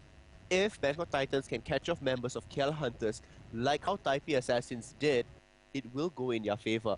I like the fact that some of the people in the chat are saying that KL Hunters is going to lose. I mean, much love to Bangkok Titans. The composition looks really strong for both sides. It's which strategy will actually work out better at this point. But in a sense, Bangkok Titans don't really have a way to counter Irelia except for Power Rise in this fight and a knockback from Jace. So if they use it to initiate and Irelia is far behind, she's just going to be very easy dive into the AD carries or the AP carry for Bangkok Titans and easily just poke them down to death. So I mean, that is if Monkeys can get fed enough. Yes. If he can get fed enough. That's the thing. So yeah. Yeah, so this will be interesting to see how it turns off. So far, Jace is one of the more interesting champions for the tournament, so to speak. Some people will be playing much different route. Oh, sorry, that's the wrong button. Wow, that title. A bit off. I'm not sure why. Wow. It's a bit. He just wants to be the title of the rune page. Oh yes, with 16 physical damage. For those of you who don't know how to get the 16 physical damage, it's actually 3 flat damage quintessence and flat damage marks with just 1 flat damage seal, which gets you the 16 physical damage. Going for flat armor and magic resist per level, and the mastery is gonna be more tanky. No problem there. Pretty simple. Actually, I'm pretty interested to see what's happening on the Lux page.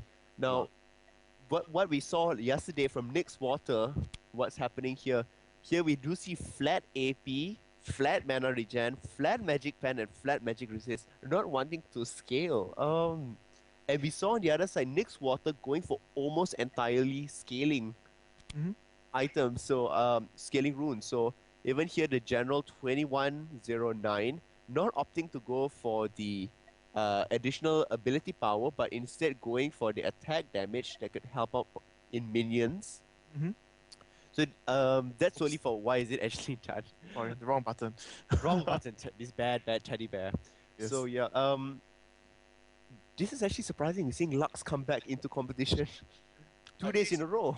And also she took the teleport as well, so So this time she'd be Hey. even more having a global presence. So well I it'll be like that. more, yeah.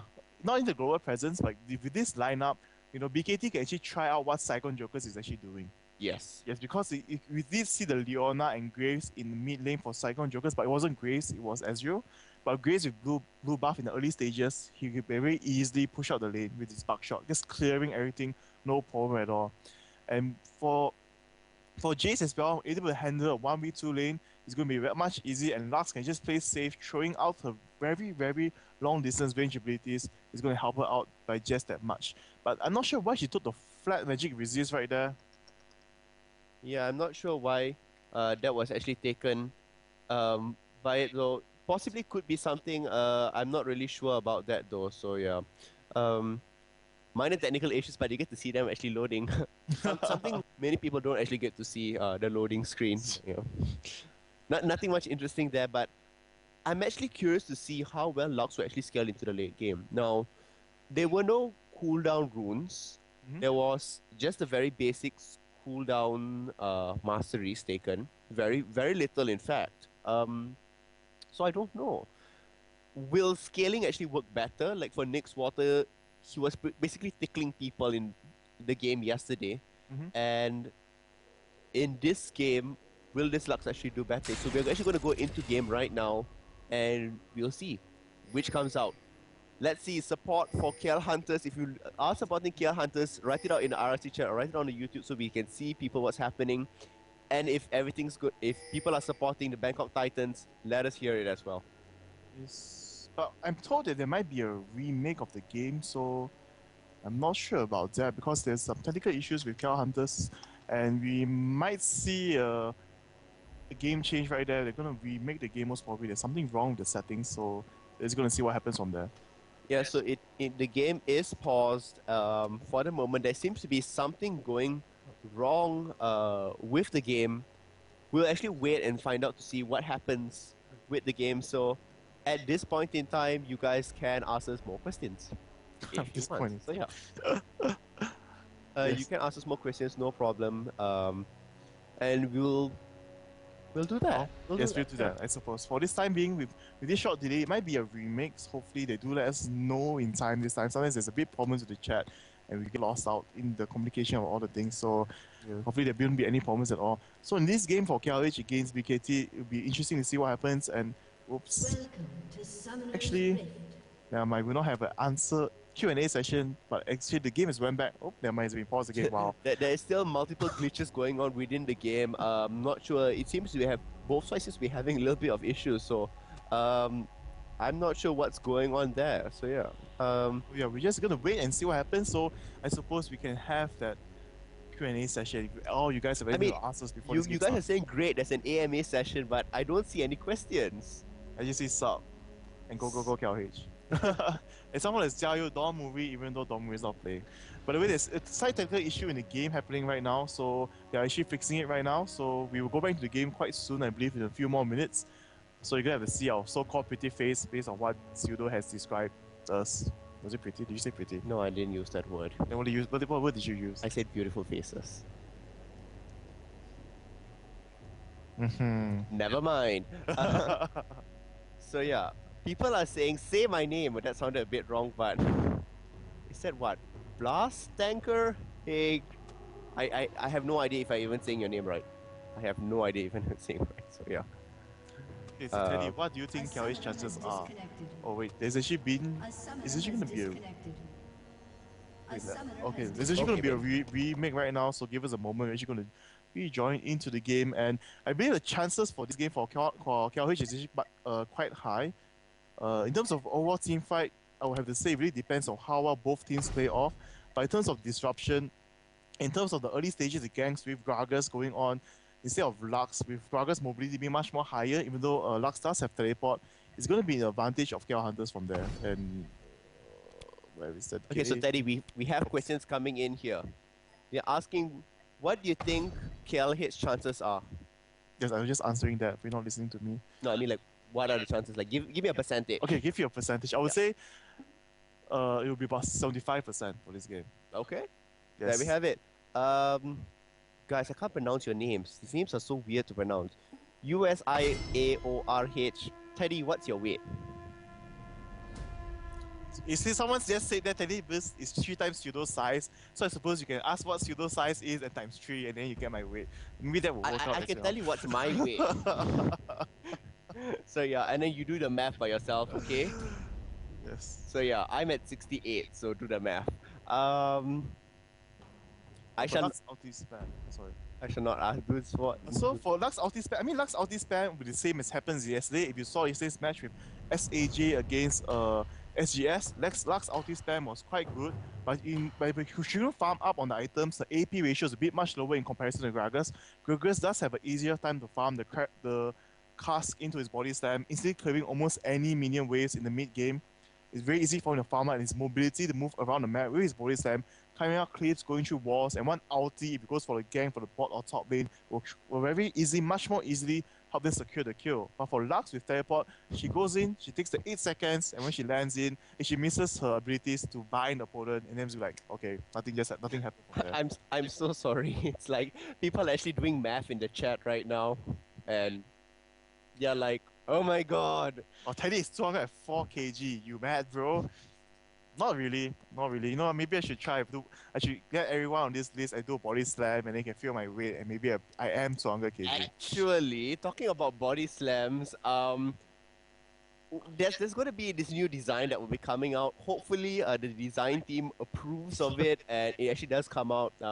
There'll be a funny picture of TeddyTibbers body slamming into me and me flying away. So 3 times the weight, you will get to see that happen in real life. I suppose. Let's see whether that really works out. Yes. So, no, I'm People not. are saying Teddy is heavier than Big Show.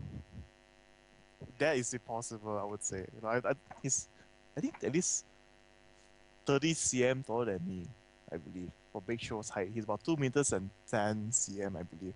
Oh wow, he's like what, 6'5", 6'6"? Wow, that's really tall. Yeah, he's really tall. If I'm not wrong. PL Rivon. That's a very weird saying, Rivon. Do you guys study? Oh, sorry. No. Are there going to be any Malaysian-based events soon? Like we mentioned before, there's possibly going to be some events in the month of October. We haven't had anything confirmed that we can release to you guys yet. But just as it comes out, we'll let you guys know. So if you do follow like our Facebook pages, we actually do update things there earlier before the forum actually comes out. The forum post comes out. So if you are there, you actually can get to see things a little bit faster than everybody else. People are asking, do you guys study how teams from different regions play? Yes, we do. Every day, in fact, we are required by the company to watch streams and games from different regions, different casters, so we learn how the casting styles are done, we learn how the teams are playing and what's the general progression, so that we are updated, so we can give you guys accurate information, as well as hopefully our casting improves. So let us know if our casting is improving. Yes, my only problem right now for my casting would be somehow I still get tongue-tied. If I try to speak too quickly, and then my words just blah blah blah, just tied in my mouth. So I need to practice on that a bit more. People are asking, are any Malaysian GMs going to participate in the Singapore Garena Carnival? This I'm not sure. From League of Legends side, I can definitely say there will be one. That's all. For right now. Who that one is, go guess. Yes, who that one is, you have to guess. And that is what we have right now. That is what we know right now. So I cannot give any confirmation on that. Teddy, what's your girlfriend's weight? I'm currently single, so if you want me, you can kind of find me. Teddy is single, so if you have a girl for him, either contact me and I'll give you his details. And you are asking question for Pseudo, how much is my headset? Power overwhelming. the headset costs about $500,000. Just say, yeah, it's about 500. And I don't know, is it good? Does it look good and does it sound good? That's the questions we need to ask you guys. So yeah, Anyway, the game actually started. And we're going to go into game 20 right now. seconds, just a bit, so be paid. So nothing is happening, don't worry, you're not missing out on anything.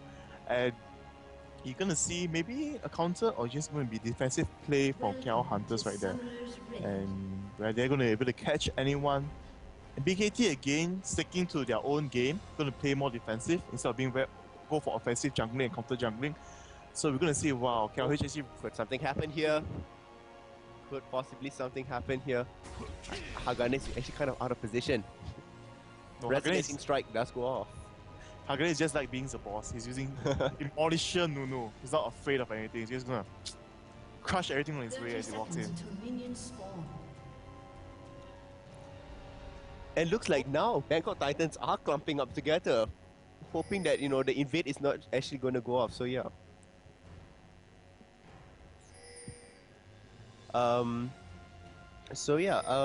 At this moment, what we see, KL Hunters is spread out, and it's kind of the opposite. So yeah,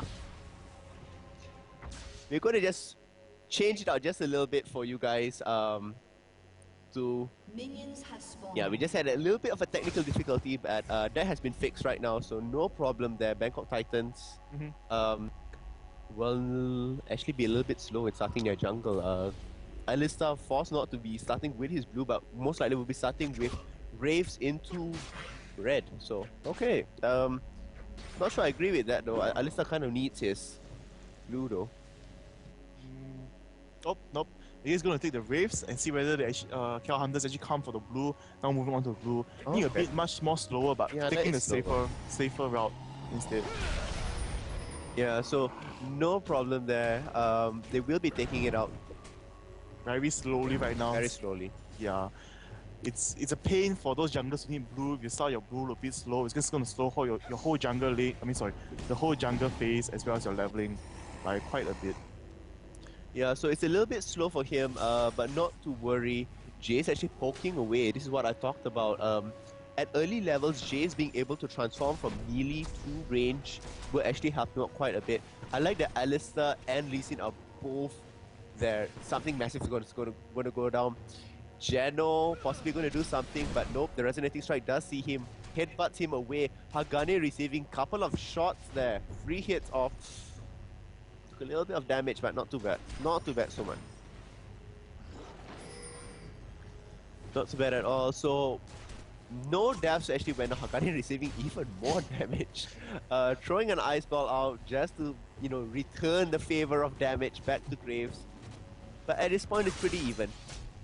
Nothing much difference there.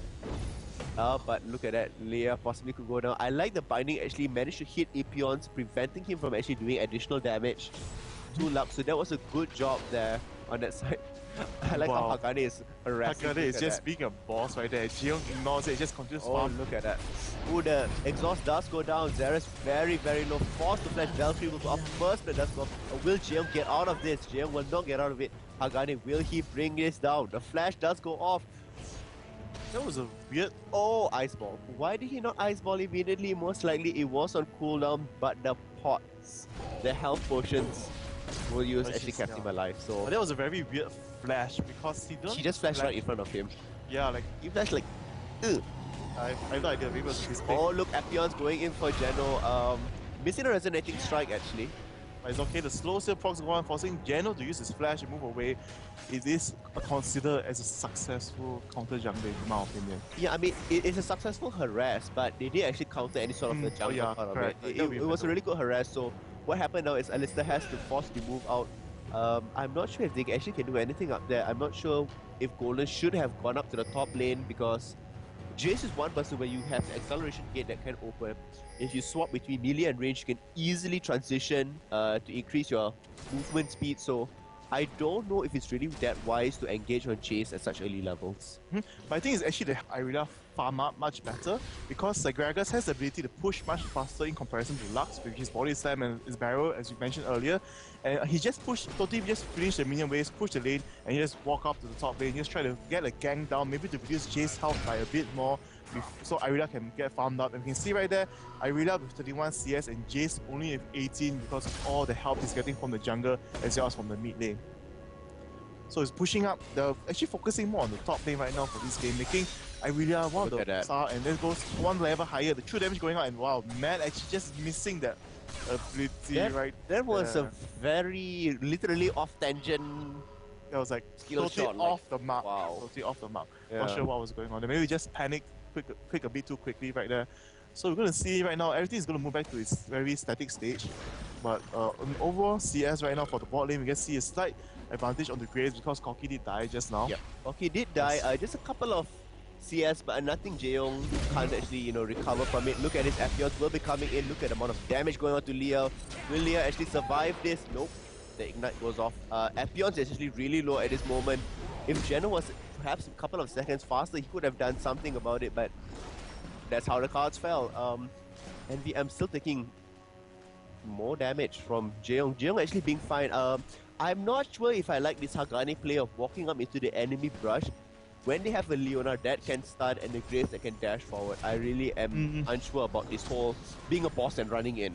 And one thing to note is actually because Hagani as a support, sorry, not Hagani, sorry, Nunu as a support is much more tankier than other supports, so to speak. So I believe he's actually trying to force the stuns to go on to him so that Jeong can just force all the damage. His Forcer's Bomb, the Gatling Gun, his true damage, just proccing all of it onto the opponent. We can see Golden's... I'm not sure about Golden's coming in here. Golden's could be farming up, but Golden's being very uncharacteristic of himself. Now, Golden's is the type of person who stays in lane, who farms up a lot. Now, in this game, we don't really see that happening. He seems to be venturing out to different lanes, assisting out, so I don't know. It's kind of weird. Is actually Golden's really playing? I mean, kind of a different play style here. I mean, it's I something like that, it, but it's different.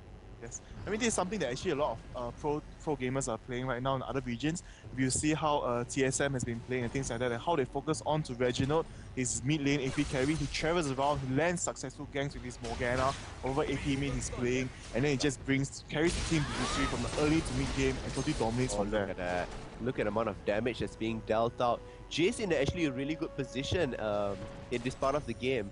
And many people are actually praising out Lee Sin, Epions for playing a really good Lee Sin, pressuring around, landing kicks. I think, and that's really true. I mean, he is doing a pretty good job at this moment. Will this transition into the mid game? What's going to happen? I don't know. 800 goal lead, nothing much whatsoever. That's pretty much the one kill that was there. At the bottom lane, there seems to be a lot of warding going on, especially in the brushes. They don't want to let anybody get the upper hand, and it's the dance of the bush again. The best part of the support is just dancing around. You just dance around in the bush. I see you, you see me, but nobody gets close to each other. Keep our distance apart. And just as you look at the top lane right now, we can see Gragas and Lee Sin moving into going position up. again. Going on to Jace. Jace having no wards, but actually playing quite safe. As you see, they see that middle and mid lane Gragas is missing. He opens his acceleration gate already, so if they do consider to dive him at the tower with the 3 They champions. won't dive him. Not at this level. I don't believe they will actually dive him, and true enough, everybody will just be headed back. I like for the fact they actually have the ward there so they can see if anybody's coming out from the encampment from the blue side. And Gragas isn't losing much out in CS whatsoever because he pushes the lane really quickly. He ventures up top, just as Lux finishes destroying the minion waves and the lane starts to push back, he comes down one barrel and the lane is swapped. Yes, and there's one thing great about Gragas, and which we see SGS play yesterday. I mean, SGS did use Gragas yesterday, but he focused more on the farming on the bot lane against Lux, and Lux will have a lot of powers actually because Gragas can just push the lane very quickly. Yeah. So right now, in a sort of transition for Goldens, we were mentioning, oh wow, the game has been paused. There is something going on with the game once again. Well, the thing is here, okay, we have been actually kind of describing it wrong. There's nothing wrong with the game. It is something wrong with the players or the individual sides. Yes. So yeah, it's not the server that's having a problem or anything of that sort, but it's the individual sides that are calling for the pauses. We are unsure as to what the problems actually are, so yeah. So when we do get any feedback or do know what's happening, we'll let you guys know, of course. And it's Gragas, just mentioning back to Gragas, like they're going to play this composition where Gragas is just going to keep roaming, clear the minion wave, roam all over the map, or the Come top, back, bottom. clean it up, go back, clean it up. Yeah, that's pretty much it. And I guess we're going to open our AMA session again. But before you go on to that, if you just ask something, you do answer. But for Epion's side, he's been on the bench for quite some time. He's been playing and training a lot. I've seen. And this is the improvements we are seeing. Yes, and this is the improvements we are seeing right now, and he's doing very well. Not messing up, not really suddenly just being too aggressive, throwing off himself out of position to be killed, and very, very well played. Yeah, I mean, but the game is far from over yet. We haven't seen in its entirety, but for what we see now, it is really good to see what's happening. You guys can't actually see what's happening in game, but we can see who's disconnecting and what's actually going on there. So, no worries there. Can I know what's the problem with the individuals? So okay, we don't know. Okay, we don't know. We can't tell you. If you'd like to know, basically, as you know, this is actually played on the tournament realm, a separate server.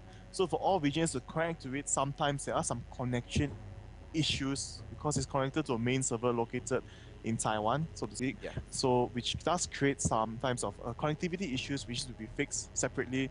So that will be something like that, I suppose. That's the best I can tell you. It's the technical end of like each individual sites connecting out there, and then but that's not the only issues, because players have had issues with their own PCs or with their own hardware that they're using and things of that sort. So there are a variety of issues that could occur, and we are unable to tell you what exactly is the problem now because we ourselves don't know. Like, we do not have the back-end information that can let you guys know. We actually need to be updated soon because something drastic is actually happening.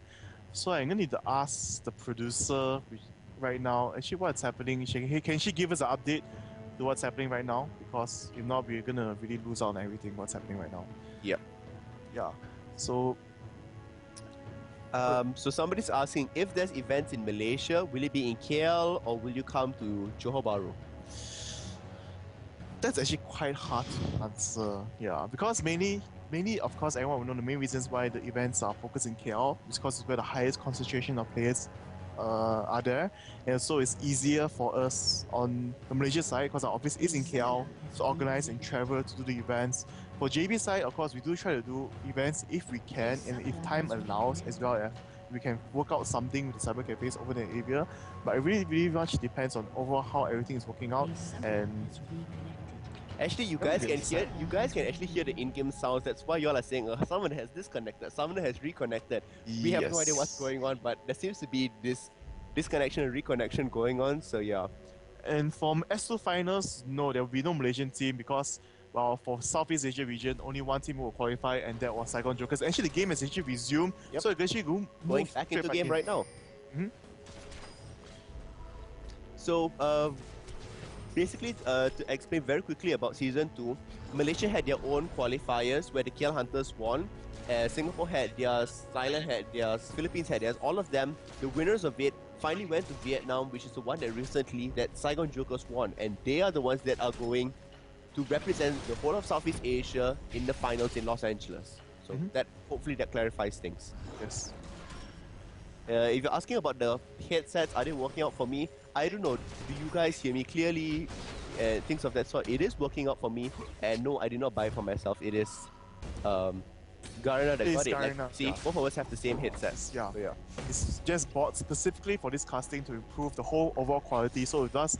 If you also do give us feedback, it's very important so that you know whether what we did was correct. Because we did tons and tons of research, rooting research, just to get this headset.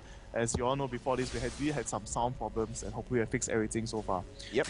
And so focusing back into the game, you can see with just the 1 kill lead on Cal Hunters side, just 2-1 trade overall, and with a bit CS lead for Cal Hunters, just a slight goal difference right there. It's going to be very easy for BKT to come back if they do win a team fight or the Dragon that happens out much earlier later, depending on how the game goes. And we can see that with this thing of Goldens against Leah, for right now, definitely it's in the favor of Goldens. And if Leah suddenly teleports out of the blue, and if Goldens does spawn him with a ward, if he does throw the ultimate, it's going to totally cancel the teleport, as well as going to be able to burst around very easy from there. You can see a gang going on to Monkeys right there, the headbutt price combo, all the damage being dished out, instantly going to burst down Monkeys. Epion was a bit too slow to respawn right there, and he was slow.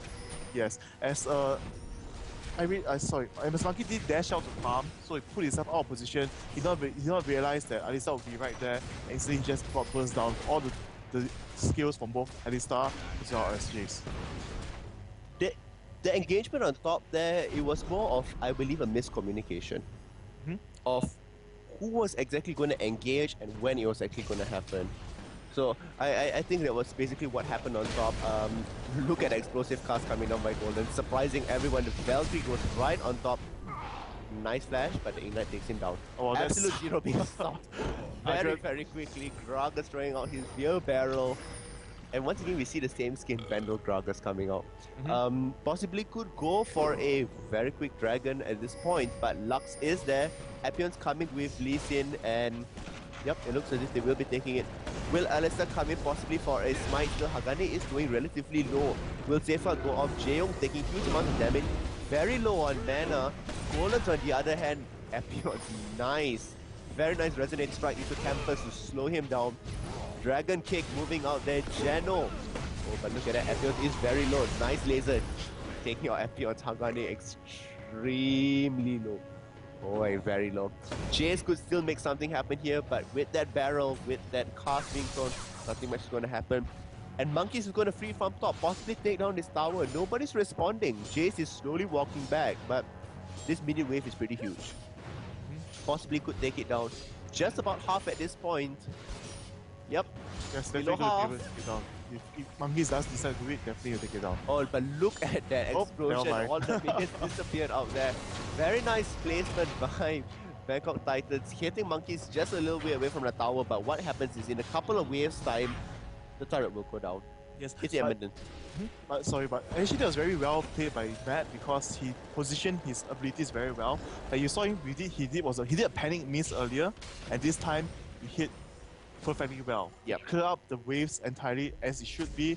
That stop Monkeys from being able to take down the The turret. turret, yep. That's right there.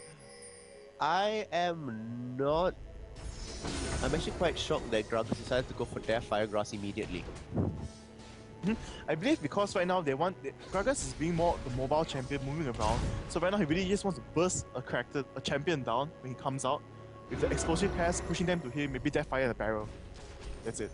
Taking them That down. is if he can land explosive cast in the right Yes. direction. Yes, So definitely. that's why my concern is immediately going for Death Fire Grass, like I mean, because it's a gamble, if you don't actually manage to land your explosive cast in the right direction, it's not going to pay off for you. yes. But overall, in my opinion, for Gragas to get that, it's right now a lot of AP mids that will get it first just because of the cooldown reduction. Yes. The most important thing right there. The cooldown reduction, the additional burst damage is just right there for any AP champion to use in the early stage of the game. And for Gragas, being one of the more high burst champions with all abilities, the AP skills is very high. Yeah, It's the definitely- AP scaling is really good for So him. it's good. So it's very good for Gragas. And here we can see Look at that. DFG being used and the cast being thrown off, and there Oh. goes the barrel, and going to end the body slam, but no, Jace does flash again. Oh, look at that Lux. Boom. And as All we the ultimates. wow, and that was actually very sneaky play by Leah teleporting onto the wall behind there, catching Corky, and now Oh, Hagane nice juke. juking around, dodging everything. And he's starting to move into position as well, and unable to see, but there goes the power rise and releasing kick, unable to save him though. Yeah. The light binding actually locking him down. If the light binding did not land, he might have been able to get out of it, but I kind of like Lee Sin Epion's play was there. He dragon kicked everybody slightly further away, but the light binding already had come out, so it wasn't all that great. So yeah.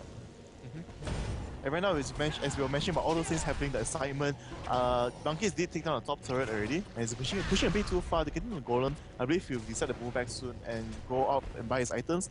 And overall, right now, 5-5 in terms of the kills, but still the goal difference is right there. It's very is apparent just because of the CS difference right there. Yep. And we can see that Lux actually rushing immediately to the team's unholy view, also going for cooldown Oh, reduction. look at that. And Bye bye. yes, look at the burst damage, and the Goldens did not even want to use his DFG on Lux because he just knows you're squishy. Oh! Drink some beer and die. I mean, that was pretty much it. They knew that Lux wasn't going to go anywhere. They didn't need to, I don't know, use an ignite. They didn't need to rush to kill her or anything of the sort. They were just waiting for their cooldowns. They could have normal hit her, and that was pretty much it. Top tower is down. Middle tower is down. It is 2 towers for the side of KL Hunters, and it looks like bottom tower will be going on at the same time. Just a little bit more. just a little bit more till they actually go down. So I like this play from KL Hunters. They are securing objectives. They are taking down towers. Jaeyoung just gonna Valkyrie out of there just to be really safe. Jae's coming down as well. I don't know about this. Possibly gonna go in for the dragon, but what's happening is that Monkeys is happily pushing on top. He's gonna wail at the second tower already. Yes, let's just take a look at how Monkey is doing at the top. And yes, he's just free farming and free pushing. And Jace actually returned already. And Monkey's opting to play safe, actually going to go and clear out the jungle instead. Or maybe move down to Dragon right now, as he has forced the opponent to respond to him. Jace teleporting back to base to move to top. And we can see Monkey's actually hiding to see where is Lux. Maybe try to go to gang middle and then move on to the bot lane. Now 4 champions are being gathered at bot, but there's no pink or oracles right now, I believe, for KLH. Let's take a look at Epeons. No oracles yet. So in terms of warding side, it is in the favor of BKT right now, as Alistar is just moving around like a boss with mobility boots and the oracles just dewarding, forcing KLH right now, even though they've taken down the 2 towers to play a bit more safe, as they only have the site they need. They don't have the side, but what happens is that once all the tier 1 turrets are taken up for on the side of Bangkok Titans, what's happening is that they aren't able to move on all that much. So even if they do see wards, and they do have wards on the map, it will expire in 3 minutes. And once that vision expires, they're going to have less vision on the map because they aren't able to extend all the way that far. Their jungle can be easily countered by KL Hunters. And this combo right there by Jen. Forced to use his ultimate, will possibly go down. Monkeys is slowly chasing him. Look at the light findings. But flashing away to safety. I like this fact now that Jace is the one pushing up the top tower instead of Irelia. So it's just going to be a trade, so to speak, but I don't think Jace will have enough damage right now to take out. But it's hard to say, because if Jace is able to change weapons quick enough, he can. Extra damage. Yeah, he can if he does. He has a chance. That is right. Irelia taking the longer route though. Nope, Jace will not be able to take it down. Possibly could go in. Will Monkeys actually do something? The slow does go down. Ignite does go off. Ultimate as well. Flash in, and that will be a kill for Monkeys. Nice work there. Actually very well planned. Didn't overreact. The flash to come back in. He knew his flash was up, so even if he did get knocked back, it could work out perfectly for him. Great job there for Monkeys. Yes, even on during season 2, we did see Monkeys play a very strong Irelia against Black Beans, the representative for Thailand as well. Yep. The matches. Yes, so it's very interesting. Bye, Geno. Look at that. Oh, wow. Did the casket miss? Or? No, the cast was on the floor. As Gragas was being thrown up in the air, he couldn't explode it. So when Alistar decided to headbutt back into it, he exploded the cast and he was very little, which means one final smack on the head by Lee Sin, and that was the end of him. And we can see right now, Bonan's actually going to walk onto his death cap. And see, even with just the death fighters just now, and with the University large rod, it's just... Oh, Bonan's getting caught out here. Will he be able to escape? Nope. Will not be able to escape. I like the fact that they actually cornered him in that way, and Lightbind who forced him to stay there. And at that point, even he had the explosive cast, nothing could have happened. But not only the light binding, Leona stun, just 1, 2, 3 combo dead right there. That's why, like, in terms of the overall CC, BKT does have an edge. Yes, they do. Yeah, but in terms of disruption, it is in favor of KL Hunters. So we're just going to see how well this plays out, and we can see 3 of BKT at top. We'll wait for gang to happen onto Jace, or they're going to try to push down the top tower. I think they were trying to go in for a possible gang, not exactly going for that, but I like Jaeyoung. Look how fast he's pushing down the second turret already. Possibly Epeons could be going in for the second turret as well in mid, but nope. And I don't really like the lack of vision in the river. You can see that KLH wards has been dewarded all around. Not a second, sorry, not a second. Orca going out and then oh, look at this damage by Monkeys. Totally negated, walking onto Epeon, safeguarding away. Nice stun going off there. I like the communication. Gragas coming in with explosive cast. Their fire burst did go off. And Geno will save them, but no. Goes in. Monkeys will double kill. Will it be a triple? Will they be able to stop Geno? Geno's still coming back in. I don't get this. What's Geno doing? I bet he didn't expect to see Corki and come in great. He thought he would tank the hits for. And it does go. 3 kills to Monkeys. 1 goes to Jaeyoung as well. I'm not sure. I think it's just an entire miscommunication by Bangkok Titans here. KL Hunter is trying to chase cut them off at the pass just as the path was opening, which was great for them. But I don't know if Alistair should have walked back into the three of them. He should have walked into the two people instead of the three. I don't know that. I think he did not notice about Jae-young and Hagari coming from the side. He was thinking his unbreakable wheel, the ultimate on, and the smoke bomb will decrease of range, and then Grace will actually come in and clear up because he does have his spark shot and collateral damage at that point of time. Yep. But instead, they pushed away by Hagari and Jae from the side, and he was just caught off guard and like, I'm pretty sure you did not see as Golems was teleporting away, there was a laser just missed him just by a smidgen. Was it? I Just know. by a smidgen. I totally did not see that. And wow. Apion, look at that, could be possibly making to do something. Safeguarding away. Matt possibly going to do something nice. Dragon kick away, but Leona coming in with the counter initiate. I just like the fact that everybody seems to be jumping on each other and everybody seems to be flying away from each other. It's like, what's going on here? Yes, again, it's another flying match. Everyone's flying up, flying back, flying forward, flying somewhere. Oh yeah, they are. They are definitely doing that. That seems to be like the flavor of the month. Initiating and counter-initiating. I suppose, yes. And we're going to see right now, with the 6 kill lead as well as the taking on the dragon, you can see that actually KLH Hunters is actually at the Almost 10k. Almost 10k gold lead. It's actually very...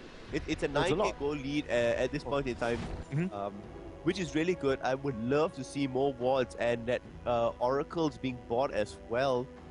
KLH Hunters could possibly go in for a Baron. Yes, and they could go in. Now, if you look at the kills, Irina has 4, Corki has 4. These are the people that needs to tank and basically deal the amount of damage. Look at the amount of damage that's going on. It's insane. And Monkeys does take down. The heck? What's going on? And we have missing again. And there goes the initiate from all the teams. Everybody's going to come in. The explosive thrust, nice there. Zera's totally being pushed away. Golan's possibly going to go down. Mad, very, very low. Resonating strike does go down. Will they... Another miss? What's Geno doing? Oh, look at the damage. Woo! Yes, Geno forced to use his flash to just survive from that. Wow. Yes, and you could see... They're missing that ward. Really? They missed the ward? I don't know. Or to panic. Everybody was just wanting to run away and not care about the ward, so okay. Oh, they're actually going to move on to Baron. So that's why they were running away all that quickly, but Lux is there. Lux to possibly come in and steal this, but no, she does throw her light binding there, so she does not have vision though. Will throw around the bindings and nope. The smite does go off by Lee Sin, no problem there. KLH Hunters at 40,000, 12,000 above Bangkok Titans with Baron buff.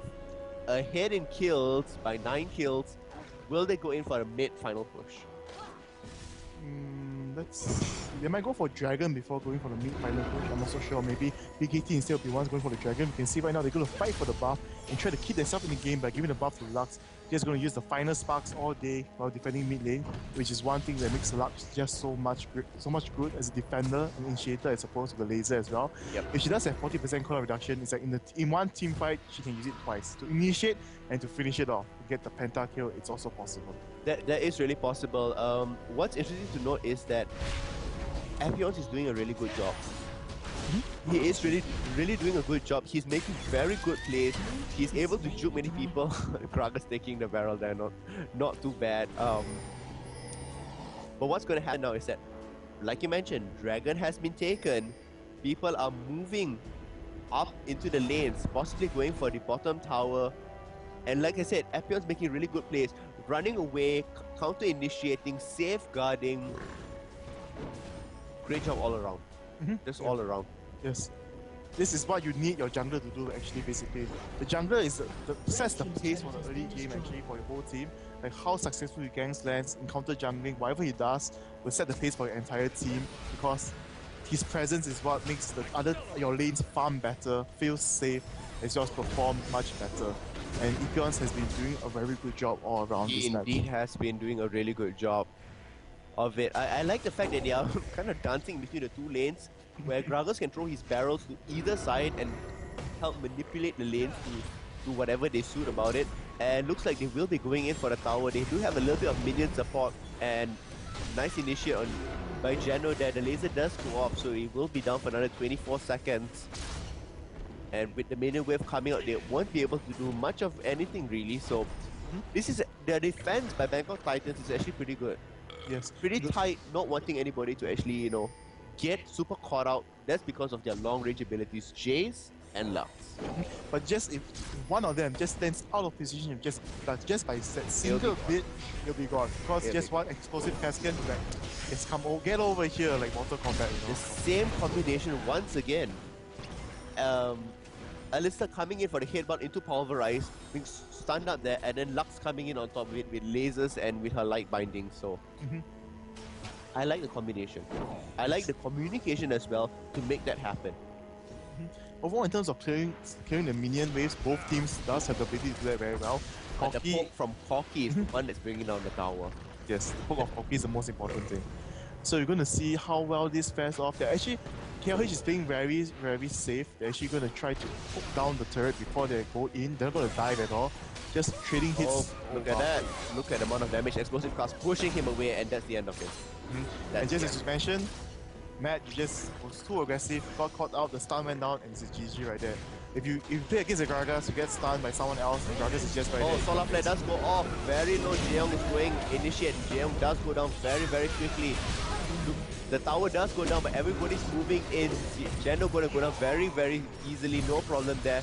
The initiate monkeys, I don't know if he should be dashing all the way in there.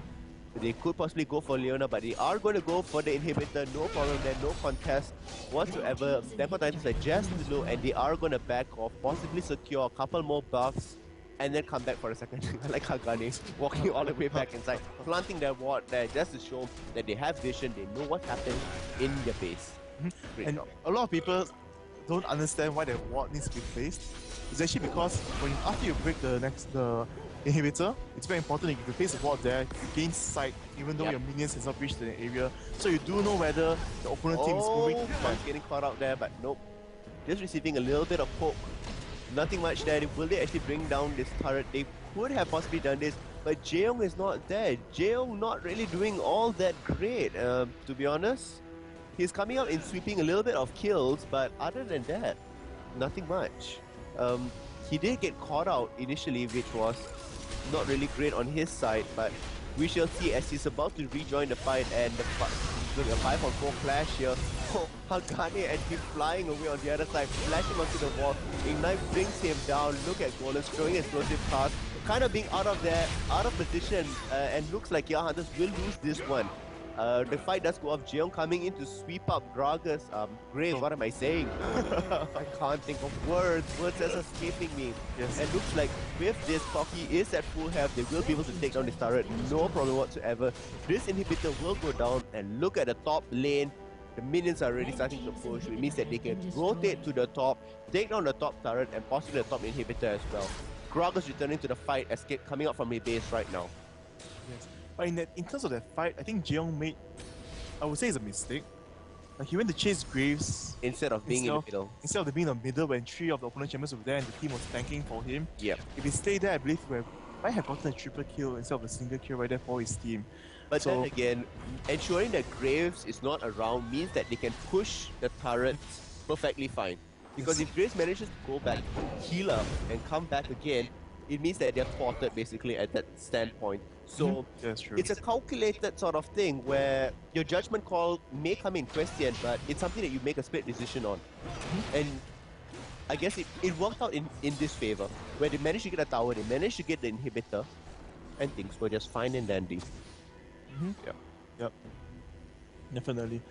So right now we're going to see this definitely going to see this last tower inhibitor go off, and wow, Monkey's with his J right now, being a boss, just walking into the middle, dancing around, going to distract one of the champions right there. As you know, you don't know if you caught the pixel. Look at the amount of damage. Leah very, very low. Leah throwing out the laser. Monkey's getting hit by the turret. It's the 8th hit on the turret. Golan's taking out. Geno, no problem whatsoever. BKT Titans forced back to their base once again. And they are moving in now for the Nexus turret. Sukafas is disappearing. It's evaporating to thin air with all the damage. Bye-bye. And they will be focusing onto the Nexus, but even if they don't, the minions will clearly do that for them. Monkey's actually being really low, but he does have his Guardian Angels up. Matt trying to make something happen. Everything is going on. Golden throwing down the cast. Nobody actually really getting hit. There's Zera's very low. Zera's goes down. The laser does go up. Jeong is very, very low. Possibly going to bring down Lux. Double kill. And at the very end, Nex going down. Excellent, excellent play. Yes, excellent play right there. I like that last engagement fight. Mm-hmm. I really do. It was really, really good. So, what we saw from this is that Lux, once again, did not do such a great job. As she should have been doing. As she should have been doing. It's the same as when Nyx Water was playing in the game yesterday, where we expected Lux to be consciously firing out lasers, keeping the teams together. But what happened was that the moment you see Lux, you start to separate from your team so that you all don't get hit by the final spark, which is her ultimate, the laser, which actually works out in really, really great detail.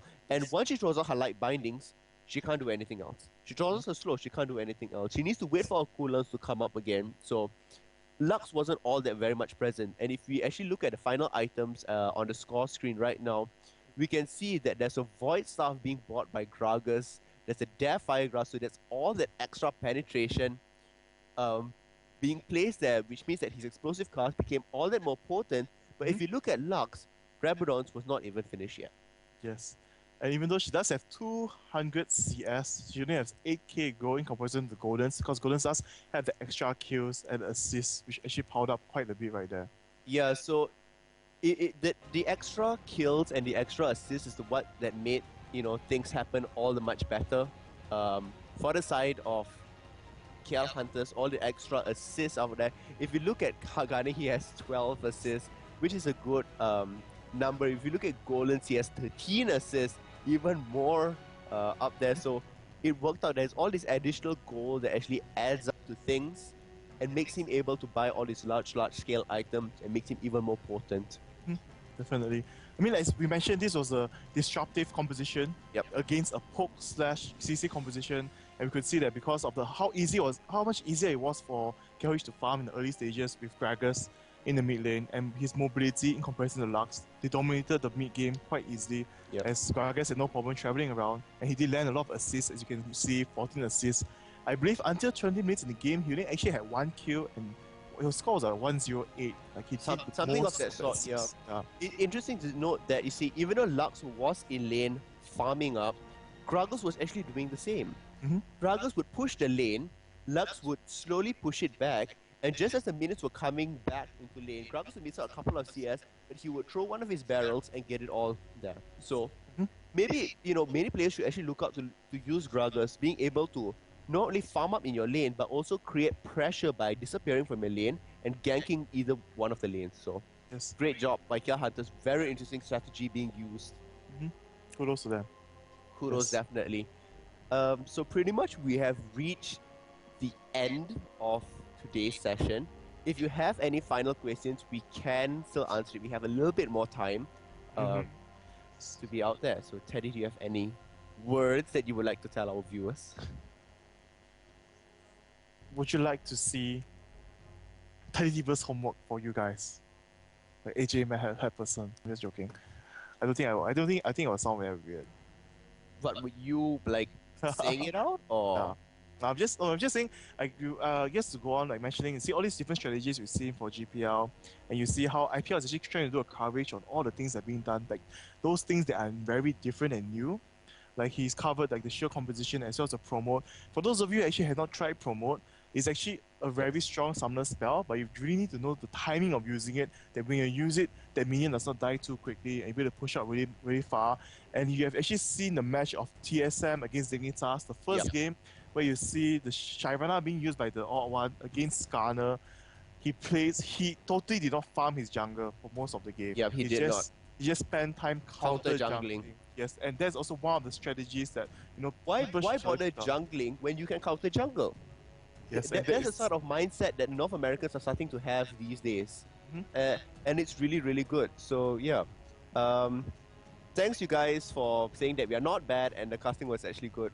If you want to know what counter jungling, it's basically you're invading into the enemy jungle. You are stealing... No, I wouldn't say stealing. You're killing their minions, their monsters in the jungle, so that when their own jungler goes there, they have nothing left. Yes. So you're denying him experience, So that means he's going to be further behind. And you are getting exactly the same thing as what in your jungle. Just that it's a little bit more dangerous. But if you have a stronger team communication, that can be easily mitigated. Like what Yes. we saw today. When something was happening in jungle, both lanes started moving in immediately to see what would happen. And Yes. that's really what's happening on the tournament realms in North America and Europe. A lot of counter jungling, because why be safe when you can put your opponents in a very weird position? Shyvana is an excellent counter jungler Yes. for her movement speed, for her burst damage from her twin bite. And an overall AoE to clear out the minions very quickly. And so like those are the things that we don't see that much on our servers currently. Right now we stick to very safe game, safe gameplay so to speak, where we just want to make sure we win. Yeah. Especially, you don't really test that much out because I suppose 5v5 rank on our server not that many people play, but when we go to duo queue or solo queue, you can't really ask people to try this out with you because you don't know them. Yeah, because the communication may not be at that level. They may not be talking like on Skype or on G-Talk to each other. So that's really not what's happening. But it's something that if you have a team, you have a couple of friends, it's something you can do, and it is very strong. That I can definitely agree. So yeah. Pseudo know or not, it's not long you cast, right? I think he's trying to say that you haven't casted for that long of a time. I haven't casted League of Legends for very long, but when I was in Europe, I did casting for StarCraft 2. That's how I originally started out. So, and I'm still learning a lot about League of Legends and things like that, but it all goes to do how much homework you have. So yeah, I want to mention this out. I want to get some sort of feedback from you guys since we are a little bit on air here. We are thinking about redoing the podcast and making it a little bit more educational for you guys. Now, if you don't know what a podcast is, if you haven't watched State of the League or my podcast from before, it's basically us talking about things like this, about rules, about how to play things, what's happening in a tournament realm, and things of that sort. If you are interested in listening to these type of things, let us know, because like our bosses are unsure about this. This hasn't really been done in our servers or in our region, so they are really unsure if they want to spend the resources and allow us to actually do this. But if it's something that you guys want to hear, let us know and we can actually make it work. So yeah. Yes, definitely. And one question is that I saw was interesting: is Poppy viable in ranked games? Yes. There's actually, I would say yes, because there's actually one player in NA. He only plays Poppy. Yeah. And his ranked game wins for Poppy is about, I think, more than 80%. I'm not sure about now. By the time they did do a special interview for him, and he only plays Poppy, and he plays it so well, he just storms any other top lane, almost, in any servers. So, I mean, it is viable, but it really depends on overall your own skills and how well you know your matchups, which is the most important thing for the top lane, for playing Poppy as well. So, I suppose we're going to stop on that for the Q&A and AMA session. We're going to move on to the highlight of tonight, which most people of you are more interested in, which is the 300 Garena shells. Where you watch GPL live casting and you're able to win 300 Garena shells. So the winners will be announced on Facebook the following Monday, and shells will be credited on the following Monday after the weekend. And the contest is only open to summoners on the Singapore and Malaysia servers. And I'll leave the question for tonight to Pseudo. So the question is really, really simple. Who is the most consistent player in GPL? So if you believe it is Jae-Young who consistently gets kills, if you believe it is Junik who consistently spots, if you think it's Nixwater who consistently surprises you with interesting builds, Yes. let us know the reason why you believe any of the players in GPL are consistent and you could stand a chance to win a 300 Garena shells. Sadly, I can't win it, but I'll be happy for any of you that win it. So yeah. Yes, so do look into the Garena Hour League of Legends fan page later, and you will see the question up right there. So pretty much this will be the end of the Malaysian stream for today. Thank you so much, you guys, for watching. Yes, and for tomorrow, the Singapore stream should be back up, and we will not be on for tomorrow, I believe. No, tomorrow we most likely will not be on unless some weird circumstances happen. And for those of you who don't know, in Singapore, tomorrow is actually Malaysia Day. It's actually a public holiday, and so we do have Monday off as well. So please do not bug me tomorrow in the day after. Let me rest in peace. Thank you guys for participating in the chat. This is something that actually we are really looking forward to, receiving all the chat comments so that you're interacting with us. So on future streams that we are going to come up, do watch us. We are trying to improve ourselves, our quality. So feedback, interaction with us is really, really great. And we hope to see you next week. Yes, so I'm TeddyTibbers. And I am Pseudo. It was glad to be with you guys. So see you guys. again. Bye.